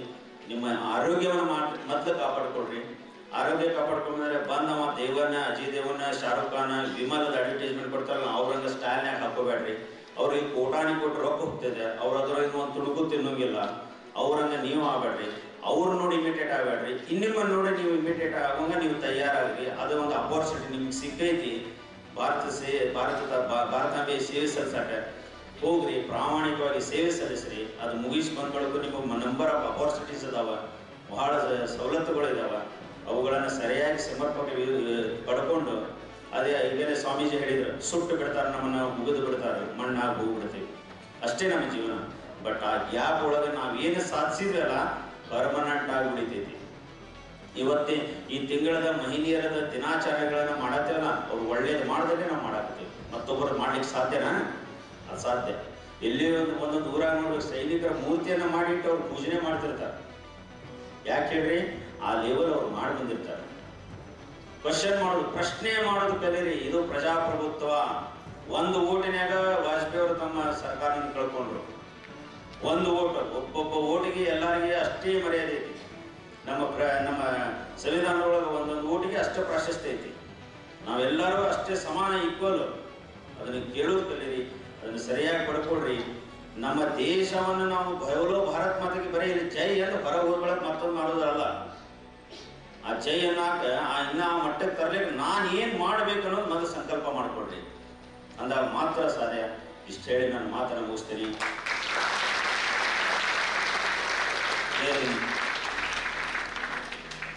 ಜೀವನದಲ್ಲಿ ಯಾವ ರೀತಿ ಶಿಸ್ತನ್ನ ಅಳವಡಿಸ್ಕೊಳ್ಬೇಕು ಅಂತ ಹೇಳ್ಕೊಟ್ರು. ಆಲ್ಸೋ NCC ಬಗ್ಗೆ ಹೇಳ್ಕೊಟ್ರು ಸರ್. NCC ಬಗ್ಗೆ ಮಾತಾಡುವಾಗ ನಮಗೆ ನನ್ನ ಸ್ಕೂಲ್ ಡೇಸ್ ನೆನಪಾಗಿತ್ತು.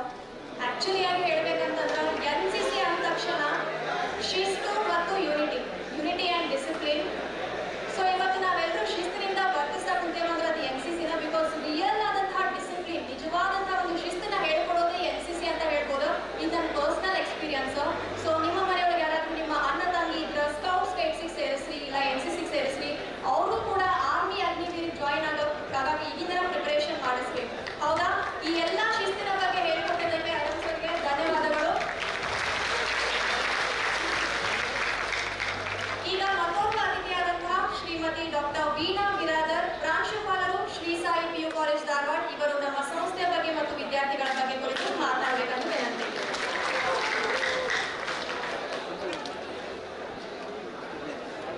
ಎಲ್ಲರಿಗೂ ನಮಸ್ಕಾರ.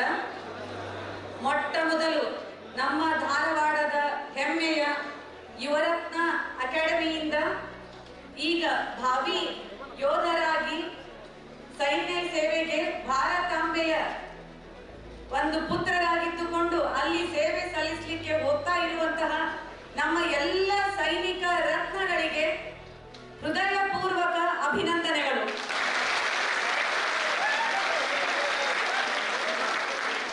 ಬಂದಾಗಿನಿಂದ ಇಲ್ಲಿ ನೋಡ್ತಾ ಇದ್ದೀನಿ, ನಿಮ್ಮೆಲ್ಲರ ಜೋಶ್, ಹುಮ್ಮಸ್ಸು, ನಿಮ್ಮೆಲ್ಲರ ಒಂದು ಇಲ್ಲಿರುವಂತಹ ಒಂದು ಏನು ಸಾಧನೆ ಮಾಡಿರಲ್ಲ ಆ ಸಾಧನೆಗೆ ನೀವು ಖುಷಿ ಪಡ್ತಾ ಇರೋದು, ಇದೆಲ್ಲವನ್ನ ನೋಡಿ ಅವಾಗಿನಿಂದ ಒಂದ ಅನಿಸ್ತಾ ಇದ್ದ, ಈ ಸಂಪೂರ್ಣ ಯಶಸ್ಸಿಗೆ, ಈ ನಿಮ್ಮ ಖುಷಿಗೆ, ಸಾಧನೆಗೆ, ಈ ನಿಮ್ಮ ಒಂದು ಜೋಶ್ಗೆ ಸಂಪೂರ್ಣ ಕೀರ್ತಿ ಹೋಗುವುದು ನಮ್ಮ ಯುವರತ್ನ ಅಕಾಡೆಮಿಯ ಎಲ್ಲ ಪದಾಧಿಕಾರಿಗಳಿಗೆ.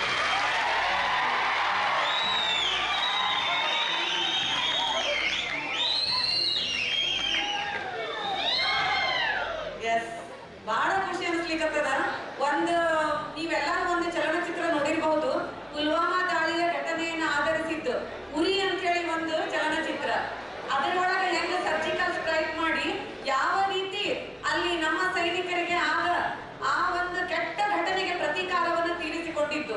ಅಲ್ಲಿ ಒಂದು ಸೆಂಟೆನ್ಸ್ ಬರ್ತದೆ, ನಿಮ್ಗೆಲ್ಲರಿಗೂ ಗೊತ್ತಿರಬಹುದು. ಅದು ಒಂದು ಸೆಂಟೆನ್ಸ್ ಅಲ್ಲಿ ಕಮಾಂಡರ್ ಕೇಳ್ತಿರ್ತಾನ ತನ್ನ ಸೈನಿಕರಿಗೆ, ತನ್ನ ಅಲ್ಲಿ ಜೂನಿಯರ್ಸ್ ಗಳಿಗೆ, ಹೌ ಇಸ್ ದ ಜೋಶ್ ಅಂತ ಕೇಳ್ತಿರ್ತಾನ. ಅದಕ್ಕೆ ಉತ್ತರ ಹೈ ಸರ್ ಅಂತ ಬರ್ತಿರ್ತದ. ಅಂಥದ ಇವತ್ತು ಇಲ್ಲಿ ಒಂದು ಖುಷಿ, ಸಂಭ್ರಮದ, ಸಡಗರದ, ನಿಮ್ಮೆಲ್ಲರ ಶಕ್ತಿ, ನಿಮ್ಮ ಮುಂದಿನ ಭವಿಷ್ಯದ ಪ್ರತಿರೂಪ, ಪ್ರತಿಬಿಂಬವಾಗಿ ನೀವೆಲ್ಲ ಅಗ್ನಿ ವೀರರು ಇಲ್ಲಿ ನಿಂತಿದ್ದೀರಿ.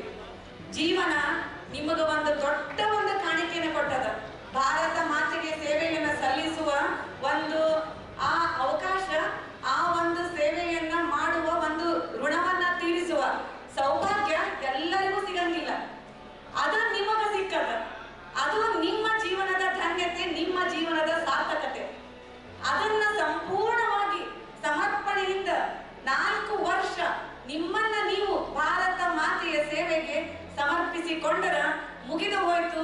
ಇಲ್ಲಿ ಪಟ್ಟ ಶ್ರಮ, ಇವರೆಲ್ಲರ ಒಂದು ಪ್ರಯತ್ನ, ನಿಮ್ಮನ್ನ ಈ ರೀತಿಯಾಗಿ ರೂಪಿಸುವಲ್ಲಿ ಅಕಾಡೆಮಿಯವರು ಪ್ರತಿಯೊಂದು ಹೆಜ್ಜೆಯಲ್ಲಿ ನಿಮ್ಮ ಹಿಂದೆ ನಿಂತಿರುವುದು ಎಲ್ಲವೂ ಸಾರ್ಥಕವಾಗ್ತದ.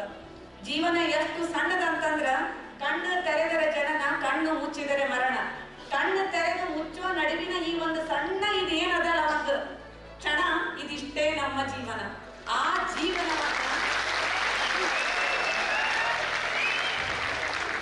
ಜೀವನವನ್ನ ಸಾರ್ಥಕವನ್ನಾಗಿ ಮಾಡಿಕೊಳ್ಬೇಕು. ನಾವು ಒಂದಿಷ್ಟು ವರ್ಷ ನಮ್ಮ ಜೀವನದ ಅವಧಿಯನ್ನ ಕಳೆದ ನಂತರ ವಾಪಸ್ ನಾವು ನೋಡಿಕೊಂಡಾಗ ನಮ್ಮ ಹೆಜ್ಜೆ ಗುರುತುಗಳು ನಮಗ ಆತ್ಮತೃಪ್ತಿಯನ್ನ ನೀಡಬೇಕು. ಅಂಥ ಬದುಕು ಈಗ ನಿಮ್ಗೆ ಸಿಕ್ಕದ. 4 ವರ್ಷ ಇಮ್ಯಾಜಿನ್ ಮಾಡ್ಕೊಡ್ರಿ.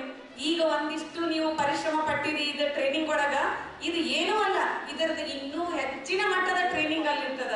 ಆದ್ರೆ ಅದರ ಜೊತೆಗೆ ನಿಮಗ ಸಮಾಜದಲ್ಲಿ ಸಿಗುವ ಒಂದು ಗೌರವ, ಮರ್ಯಾದೆ, ನೀವು ಬಂದ ತಕ್ಷಣ ನಿಮ್ಮನ್ನ ನೋಡುವ ನಾವು ಎಷ್ಟು ಖುಷಿಯಿಂದ ಅಭಿಮಾನದಿಂದ ನಿಮ್ಮನ್ನ ನೋಡ್ತೀವಿ ಅಂತಂದ್ರ, ಸರ್ ಬಂದ ತಕ್ಷಣ ಅವರಿಗೆ ನಾವೆಲ್ಲರೂ ಯಾವ ರೀತಿ ಅವರಿಗೆ ನೋಡಿ ನಮ್ಮ ನಮನಗಳನ್ನ ಸಲ್ಲಿಸ್ತೀವಲ್ಲ ಅಂತ ಸ್ಥಾನ ನಿಮ್ಗೆಲ್ಲರಿಗೂ ಸಿಗ್ತದ.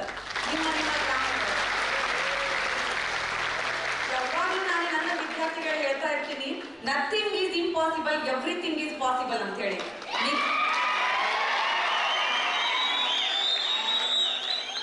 ನಿಜಕ್ಕೂ ಈ ಮಾತು ಮತ್ತೆ ಇವತ್ತು ಇಲ್ಲಿ ಪ್ರೂವ್ ಆಗ್ಲಿಕ್ಕತ್ತದ. Nothing is impossible. ಯುವರತ್ನ ಅಕಾಡೆಮಿಗೆ ಇಂಪಾಸಿಬಲ್ ಅಂತ ಅನ್ನೋ ವರ್ಡ್ ಇಲ್ಲ. ನಮ್ಮ ಮುಂದಿರುವ ಎಲ್ಲ ಅಗ್ನಿ ವೀರರಿಗೆ ಎಲ್ಲವೂ ಪಾಸಿಬಲ್ ಅದ ಅಂತ ಅನ್ನೋದನ್ನ ಇವತ್ತಿನ ಈ ಕಾರ್ಯಕ್ರಮ ಸಮರ್ಥವಾಗಿ ತೋರಿಸಿಕೊಟ್ಟದ.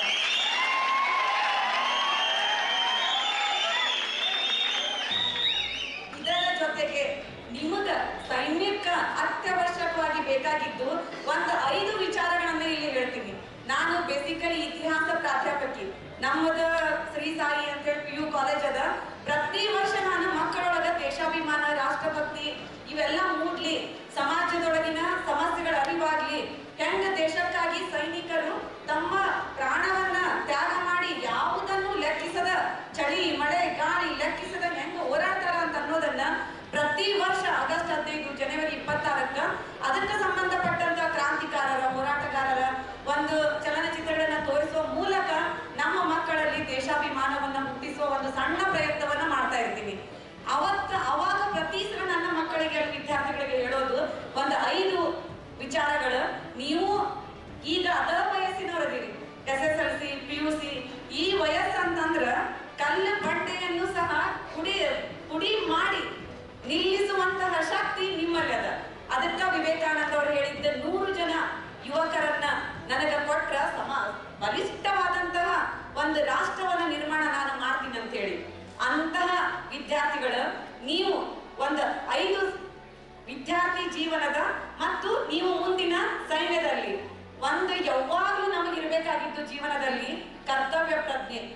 ನಮಗೆ ಇರಲೇಬೇಕು ತಂದೆ ತಾಯಿಗಳೆಡೆಗಿನ ಕರ್ತವ್ಯ, ಸಮಾಜದೆಡೆಗಿನ ಕರ್ತವ್ಯ, ನಮ್ಮಷ್ಟಕ್ಕೆ ನಮಗೆ ಇರಬೇಕಾದಂತಹ ಕರ್ತವ್ಯ ಪ್ರಜ್ಞೆ.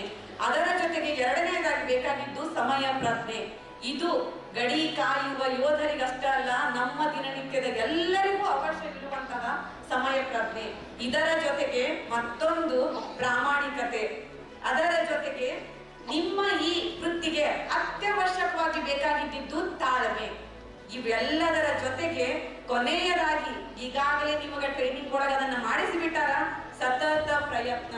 ಈ 5 ನಿಮ್ಮ ಜೊತೆಗೆ ಅಂಶಗಳು ನಿಮ್ಮ ಜೀವನದ ಜೊತೆಗೆ ಅಳವಡಿಸಿಕೊಂಡು ಬಿಟ್ರೆ ಅಂತಂದ್ರ ಎಲ್ಲೇ ಹೋಗ್ಲಿ, ಯಾವ ಕ್ಷೇತ್ರದಲ್ಲಿ ಹೋಗಲಿ, ಮುಂದೆ ಯಾವುದೇ ವಿಭಿನ್ನ ನೀವು ವೃತ್ತಿಗಳಲ್ಲಿ ಹೋಗಲಿ, 100% ಸಕ್ಸಸ್ ನಿಮ್ಮ ಜೊತೆಗೆ ಇದ್ದೇ ಇರ್ತದ. ಇದೆಲ್ಲವನ್ನ ಯಾಕೆ ಇದನ್ನ ನಾನು ಹೇಳಿಕತ್ತೀನಂದ್ರ, ಒಂದು ಸಣ್ಣದ ನಮ್ಮ ತಮ್ಮನ ಹೆಸರು ತಗೊಂಡ್ರು ಸರ್ ವಿಜಯಕುಮಾರ್ ಸರ್ ಅವರು. ನನ್ನ ತಮ್ಮ 2001 ಇಸ್ವಿಯಲ್ಲಿ PSI ಹುದ್ದೆಗೆ ಇದು ಸ್ಟೇಟ್ ಲೆವೆಲ್ ಒಳಗ ಸಿಲೆಕ್ಷನ್ ಒಳಗ 7ನೇ ರ್ಯಾಂಕ್ ತಗೊಂಡು 2001 ಮೈಸೂರು ಬ್ಯಾಚ್ ಒಳಗ ಟ್ರೈನಿಂಗಿಗೆ ಹೋದ. ನಮ್ಮ ಪ್ರಾಧ್ಯಾಪಕ ವೃತ್ತಿ ನಮ್ಮ ಮನೆಯೊಳಗೆ ಎಲ್ಲಾರ್ದು, ತಂದೆಯವ್ರದ್ದು ನಮ್ದು ಎಲ್ಲಾರ್ದು. ಅವನ ಫಸ್ಟ್ ಹೋಗಿದ್ದು ಈ ಫೀಲ್ಡ್ಗೆ, ಪೊಲೀಸ್ ಡಿಪಾರ್ಟ್ಮೆಂಟ್ ಫೀಲ್ಡ್ಗೆ ಹೋದಾಗ ಅಗದಿ ಖುಷಿಯಿಂದ ಕಳಿಸ್ಕೊಟ್ವಿ. ಅವ ಅಲ್ಲಿ ಹೋಗಿ 1 ತಿಂಗಳ ನಂತರ 1 ವರ್ಷದ training, probationary period plus training, ಅಲ್ಲಿ ಒಂದು ಲೆಟರ್ ಬರ್ತಿದ್ದ, ಇದು ನಿಮ್ಗ ನಾನು ನಿಮ್ಮನ್ನ ಡಿಮೋಟಿವೇಟ್ ಮಾಡ್ತೀನಿ ಅಂತಲ್ಲ, ಇನ್ನಷ್ಟು ನಿಮ್ಮನ್ನ ನೀವು ಬಲಿಷ್ಠ ಮಾಡಿಕೊಂಡು ಟ್ರೈನಿಂಗಿಗೆ ಹೋಗ್ರಿ ಅಂತ ಹೇಳಿ ಒಂದು ಲೆಟರ್ ಬರ್ದಿದ್ದೆ, ಇನ್ನೂ ನಂಗೆ ಕಣ್ಣು ಮುಂದದ. ಅಕ್ಕ ಬಹಳಷ್ಟು ತ್ರಾಸ ಆಗ್ಲಿಕ್ಕತ್ತಿಲ್ಲ, ಭಯಂಕರ ಹೆವಿ ಟ್ರೈನಿಂಗ್ ಅದ ಸರ್, ಅದನ್ನ ಹೇಳಿದ್ರಲ್ಲಿ. ಇಷ್ಟು ತ್ರಾಸ ಅದ ಅಂತಂದ್ರೆ ಟ್ರೈನಿಂಗು ಬಿಟ್ಟು ಬಿಡ್ಲೆ ನಾನು ತರ್ಸಾಕತ್ತೈತಿ ಅಂತ ಹೇಳಿ ವಾಪಸ್ ನಾನು ಅವನಿಗೆ ಲೆಟರ್ ಬರ್ದಿದ್ನಿ. ಅವಾಗೆಲ್ಲ ಲೆಟರ್ ಮೊಬೈಲ್ ಇರ್ಲಿಲ್ಲ. ಲೆಟರ್ ಬರ್ದಿದ್ದೆ, ಕಷ್ಟಪಡಪ್ಪ, ಇದು ಒಂದು ಸಲ ನೀನು ಮನಸ್ಸು ಗಟ್ಟಿ ಮಾಡ್ಕೋ, ಮನಸ್ಸು ಗಟ್ಟಿ ಮಾಡ್ಕೊಂಡು ಆತ್ಮವಿಶ್ವಾಸಕ್ಕೆ ಅದನ್ನ ಎದುರಿಸು. ಎಲ್ಲಾದ್ರೊಳಗೂ ಅಲ್ಲಿ ಶ್ರಮ ಇರ್ಲೇಬೇಕು, ಶ್ರಮ ಇದ್ರನ ನಮಗದ್ರ ಪ್ರತಿಫಲ ಸಿಗ್ತದ. ಸ್ವಲ್ಪ ದಿನ ಪೇಷನ್ಸ್ ತಗೋರಪ್ಪ ಅಂತ ಹೇಳಿದೆ. ಅದರದ ಪರಿಣಾಮ ಇವತ್ತ ನನ್ನ ತಮ್ಮ ವಿಜಯ್ ಬಿರಾದಾರ ಇಡೀ ನಮ್ಮ ಕರ್ನಾಟಕದೊಳಗ ಎಲ್ಲೆಲ್ಲಿ ಹೋಗ್ತಾನಲ್ಲ ಅಲ್ಲಲ್ಲಿ ದಕ್ಷತೆಯ ಸೇವೆಗೆ, ಸಿಂಗಮ್ ಅಂತ ಹೇಳಿ ಕರೆಸಿಕೊಳ್ಳುವಂತ ಸೇವೆಗೆ ಪ್ರಾಮಾಣಿಕ ಅಧಿಕಾರಿಯಾಗಿ ಅಂತಹ ಅಧಿಕಾರಿಗಳು ನೀವು ಮುಂದ ನಮಗಾಗ್ರಿ. ನಾವು ಇವತ್ತಿಲ್ಲಿ ಬಂದು ಏನು ನಿಮ್ಮ ಸನ್ಮಾನಕ್ಕೆ ನಮ್ಮ ಕರೆಸ್ಯಾರಲ್ಲ, ಆದ್ರ ಭಾರತ ಮಾತೆಗೆ ಸಲ್ಲಿಸುವ ಈ ಸನ್ಮಾನ ಮುಂದೆ ನೀವು 4 ವರ್ಷ ನಂತರ ಅಥವಾ 4 ವರ್ಷದ ನಂತರ ಮುಂದೆ ನೀವು ಮತ್ತೆ ಸೇವೆಯನ್ನ ಸಲ್ಲಿಸುವ ಅವಕಾಶ ನಿಮಗಿರ್ತದ. ಅದೆಲ್ಲ ಆದ ನಂತರ ಸಮಾಜಕ್ಕೊಂದು ದೊಡ್ಡ ಕೊಡುಗೆಯಾಗಿ ನಿಮಗೊಂದು ದೊಡ್ಡ ಕೊಡುಗೆಯಲ್ಲಿ ನೀಡಿಬಿಟ್ರೆ ಅಂತಂದ್ರ ನಿಜಕ್ಕೂ ಇವರೆಲ್ಲರ ಪರಿಶ್ರಮ ಸಾರ್ಥಕ, ನಿಮ್ಮ ಜೀವನ ಧನ್ಯ. ನಿಮಗೆ ಏನು ದೇವರು ಕೊಟ್ಟನಲ್ಲ ಈ ಒಂದು ವೃತ್ತಿಗೆ ನೀವು ಪ್ರಾಮಾಣಿಕವಾಗಿ ನ್ಯಾಯವನ್ನ ಸಲ್ಲಿಸಿದಂಗ ನಿಜಕ್ಕೂ ಬಹಳ ಖುಷಿ ಅನ್ಸ್ಲಿಕ್ಕತ್ತೈತಿ. ಈ ವಯಸ್ಸಿನೊಳಗ ನಿಮಗಿರುವ ಶಕ್ತಿ, ಹುಮ್ಮಸ್ಸು, ತೇಜಸ್ಸು, ಏನೆಲ್ಲವನ್ನ ಮಾಡ್ತೀನಿ ಅಂತ ಅನ್ನೋ ಒಂದು ವಿಶ್ವಾಸ ಇದೆಲ್ಲ ನಿಮ್ಮಲ್ಲಿ ಅದ. ಸಮರ್ಥವಾಗಿ ಅದನ್ನ ಉಪಯೋಗಿಸ್ಕೊಡ್ರಿ. ಸಮರ್ಥ ಒಂದು ಸೈನಿಕರಾಗಿ ನಮ್ಮ ಗ್ರಾಮಕ್ಕೆ ವಾಪಸ್ ಬಂದ್ರಿ ಅಂತಂದ್ರ ದೊಡ್ಡ ಹೆಮ್ಮೆ ಅದು ನಿಮ್ಮ ಪಾಲಕರಿಗೆ, ನಿಮ್ಮ ಮನೆಯ ಕುಟುಂಬಕ್ಕ ಮತ್ತು ನಿಮ್ಮ ಗ್ರಾಮಕ್ಕ, ಅದರ ಜೊತೆಗೆ ಈ ನಿಮ್ಮನ್ನ ತಯಾರು ಮಾಡಿದ ಇಲ್ಲಿ ನಮ್ಮ ಯುವರತ್ನ ಅಕಾಡೆಮಿಗೆ. ಇಂತಹ ಒಂದು ಸಾಧನೆ ನಿಮ್ಮಿಂದಾಗಲಿ, ಎಲ್ಲರ ಬಾಳು ಖುಷಿಯಿಂದ ತುಂಬಿರಲಿ. 4 ವರ್ಷ ನಿಮ್ಮದೇ ಒಂದು ಸ್ವಂತ ಅದನ್ನ ಸಾಧನೆಯನ್ನ ಮಾಡುವಂತಹ ವರ್ಷ. ಆ 4 ವರ್ಷಗಳನ್ನ ಪೂರ್ತಿಯಾಗಿ ಸಮರ್ಪಣೆ ಮಾಡಿಕೊಂಡು ಹೆಮ್ಮೆಯ ಸೈನಿಕರಾಗಿ ವಾಪಸ್ ಬರ್ರಿ. ಅವತ್ತ ಈ ಯುವರತ್ನ ಕರಿಯರ್ ಅಕಾಡೆಮಿ ನಿಮ್ಮ ಜೊತೆಗೆ ಆ ಸಂಭ್ರಮವನ್ನ ಇನ್ನೂ ದುಪ್ಪಟ್ಟಾಗಿ ಆ ಸಂಭ್ರಮವನ್ನ ಸೆಲೆಬ್ರೇಟ್ ಮಾಡಿಕೊಳ್ಳಿಕ್ಕೆ ಸಾಧ್ಯ ಆಗ್ತದ. ಮತ್ತೊಮ್ಮೆ ಎಲ್ಲರಿಗೂ ಅಗ್ನಿವೀರರಾಗಿ ಹೊರಹೊಮ್ಮಿರುವಂತಹ ಎಲ್ಲ ಅಗ್ನಿವೀರ ರತ್ನಗಳಿಗೂ ಹಾಗೂ ನಿಮ್ಮನ್ನೆಲ್ಲ ತಯಾರು ಮಾಡ್ಲಿಕ್ಕೆ ಸಮರ್ಥವಾಗಿ ನಿಮ್ಮ ಬೆನ್ನ ಹಿಂದೆ ನಿಂತು ಸದಾಕಾಲ ನಿಮಗ ಒಂದು ಮಾರ್ಗದರ್ಶನ ನೀಡ್ತಾ ನಿಮ್ಮನ್ನ ಈ ರೀತಿ ತಯಾರು ಮಾಡಿರುವಂತಹ ನಮ್ಮ ಯುವರತ್ನ ಅಕಾಡೆಮಿಯ ಎಲ್ಲ ಪದಾಧಿಕಾರಿಗಳಿಗೆ, ನಿರ್ದೇಶಕರಿಗೆ ಹೃದಯಪೂರ್ವಕ ಅಭಿನಂದನೆಗಳನ್ನ ಮತ್ತೊಮ್ಮೆ ತಿಳಿಸ್ತಾ ಇದ್ದೀನಿ. ಎಲ್ಲರಿಗೂ ಶುಭವಾಗಲಿ. Wish you all the success for your future. ಖುಷಿ ಅನಿಸ್ಲಿಕ್ಕತ್ತದ ಎಲ್ಲರ ಹೊರಟಿರಿ ಅಂತ ಹೇಳಿ. ಭಾರತ ಮಾತೆಯ ಸೈನ್ಯದ ಗಡಿ ಅಲ್ಲಿ ಸೇವೆ ಸಲ್ಲಿಸುವ ಅವಕಾಶ ನಿಮ್ಗೆಲ್ಲರಿಗೂ ದೊರೆತಿದ್ದು ನಿಜಕ್ಕೂ ದೊಡ್ಡ ಖುಷಿ, ದೊಡ್ಡ ಹೆಮ್ಮೆ, ಅಷ್ಟ ಅಭಿಮಾನ. ಇಂತಹ ಒಂದು ಸಾರ್ಥಕತೆಯ ಕಾರ್ಯಕ್ರಮದೊಳಗ ನನ್ನನ್ನು ಇಲ್ಲಿ ಕರೆದು ಸರ್ ಈ ಅವಕಾಶದ ಕೊಟ್ಟಿದ್ದಕ್ಕಾಗಿ, ನಿಮ್ಮೆಲ್ಲರ ಖುಷಿಯಲ್ಲಿ ನನ್ನನ್ನು ಭಾಗಿಯಾಗಲಿಕ್ಕೆ ಅವಕಾಶ ಕೊಟ್ಟಿದ್ದಕ್ಕಾಗಿ ವಿಜಯ್ ಕುಮಾರ್ ಸರ್ ಅವರಿಗೆ ಹಾಗೂ ಯುವರತ್ನ ಅಕಾಡೆಮಿಯ ಎಲ್ಲರಿಗೂ ನಾನು ಮತ್ತೊಮ್ಮೆ ಮನದಾಳದಿಂದ ವಂದನೆಗಳಂತ ಸಲ್ಲಿಸ್ತಾ ನನ್ನ ಮಾತುಗಳನ್ನು ಮುಗಿಸ್ತೀನಿ. ಧನ್ಯವಾದಗಳು. ನಿಮ್ಮ ಜೋಶ್ ಕೇಳಬೇಕು ಅನ್ಸ್ಲಿಕ್ಕತ್ತದ. ಭಾರತ್ ಮಾತಾ ಕಿ, ಭಾರತ್ ಮಾತಾ ಕಿ, ವಂದೇ ವಂದೇ, ಜೈ Hind. Thank you.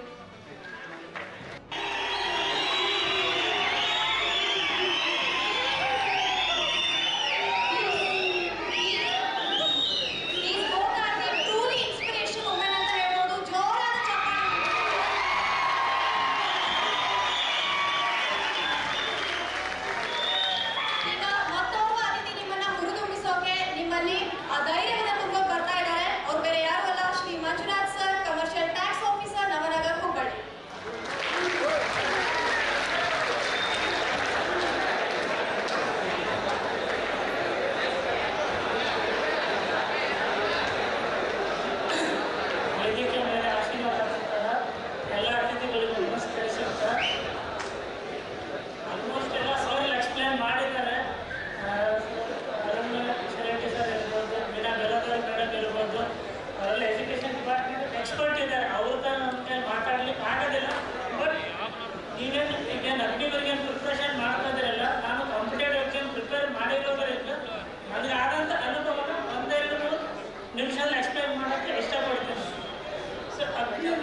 Next general duty ಅಂತ ಇದು 3 ಕೆಡರ್ ಮಾಡಿರ್ತಾರೆ ಅಗ್ನಿಪಥ್ ಯೋಜನೆಯಲ್ಲಿ.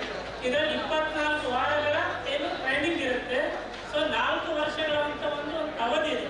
ಈ 4 ವರ್ಷದ ಆದ ನಂತರ ತಮಗೆ ಏನ್ ಮಾಡ್ಬೋದು ಬಂದು ಆ 4 ವರ್ಷದ ಏನಾದರೂ ಪರ್ಫಾರ್ಮೆನ್ಸ್ ಚೆನ್ನಾಗಿತ್ತು ಅಂತಂದಿದ್ರೆ ಅಥವಾ ನೀವು ಕರೆಕ್ಟಾಗಿ ಟ್ರೈನಿಂಗ್ ಅಟೆಂಡ್ ಮಾಡಿ ಆ ಒಂದು 4 ವರ್ಷದಲ್ಲಿ ಸರಿಯಾದ ಒಂದು ಆತ್ಮ ಸಮರ್ಪಣಾ ಭಾವದಿಂದ ನಿಮ್ದು ಚೆನ್ನಾಗಿ ಎಫಿಷಿಯಂಟ್ ಆಗಿ ವರ್ಕ್ ಮಾಡಿದ್ದಾರೆ ಅಂತಂದ್ರೆ ಅದರಲ್ಲಿ 25% ಏನ್ ಮಾಡ್ತಾರೆ ಪರ್ಮನೆಂಟ್ ಕೆಡರ್ಗೆ, ಅಂದ್ರೆ ಡಿಪೆಂಡ್ಸ್ ಆನ್ ವೇಕೆನ್ಸಿ ಮೇಲೆ.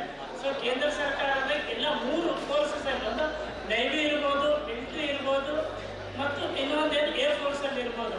ಏನು ವೇಕೆನ್ಸೀಸ್ ಇರ್ತದಲ್ಲ ಆ ವೇಕೆನ್ಸೀಸ್ ಅಲ್ಲಿ 25% ಏನ್ ಮಾಡ್ತಾರೆ ಅಗ್ನಿವೀರಿಂದ ತಗೊಳ್ತಾರೆ. ಸೊ ಇದೇನು ಅಗ್ನಿಪಥ ಮತ್ತು ಅಗ್ನಿ ಸ್ಕೀಮ್ ಒಂದು ಯೋಜನೆ, ಇದು ಪ್ರತಿ ವರ್ಷ ಇರುತ್ತೆ. ಯಾವುದೋ 1 ವರ್ಷ ಮಾಡಿಬಿಟ್ಟು ಆಮೇಲೆ ಗ್ಯಾಪ್ ಆಗಿ ನೆಕ್ಸ್ಟ್ ಇಯರ್ ಮಾಡೋದಂತ ಪ್ರತಿ ವರ್ಷ ಅಗ್ನಿಪಥ ಅಗ್ನಿವೀರ್ ಏನಿದೆಯಲ್ಲ ಇದ್ರ ಪರೀಕ್ಷೆ ಪ್ರತಿ ವರ್ಷ ಇರುತ್ತೆ.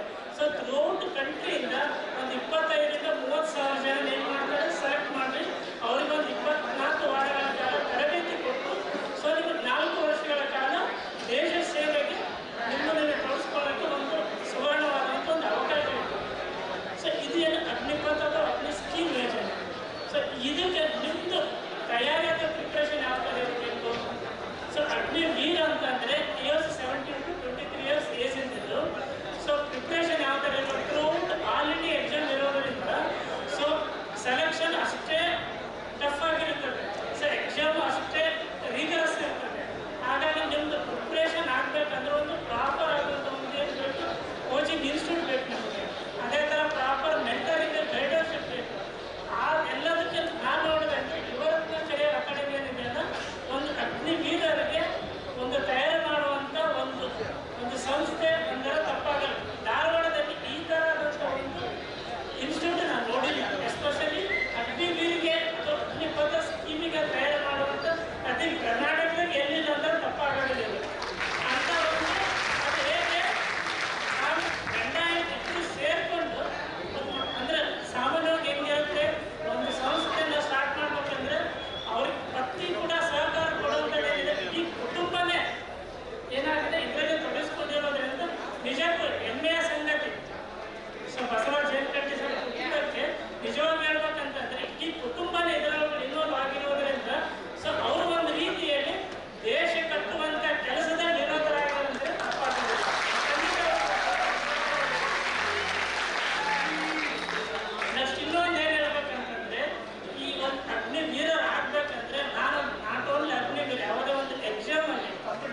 ಎಲ್ಲ ಯುವರತ್ನರಿಗೆ ನಮ್ಮ ಸಂಸ್ಥೆಯಲ್ಲಿ ಕಲಿತ ಇರ್ತಕ್ಕಂಥ ಎಲ್ಲ ವಿದ್ಯಾರ್ಥಿಗಳು ಸಹ ಯುವರತ್ನರು.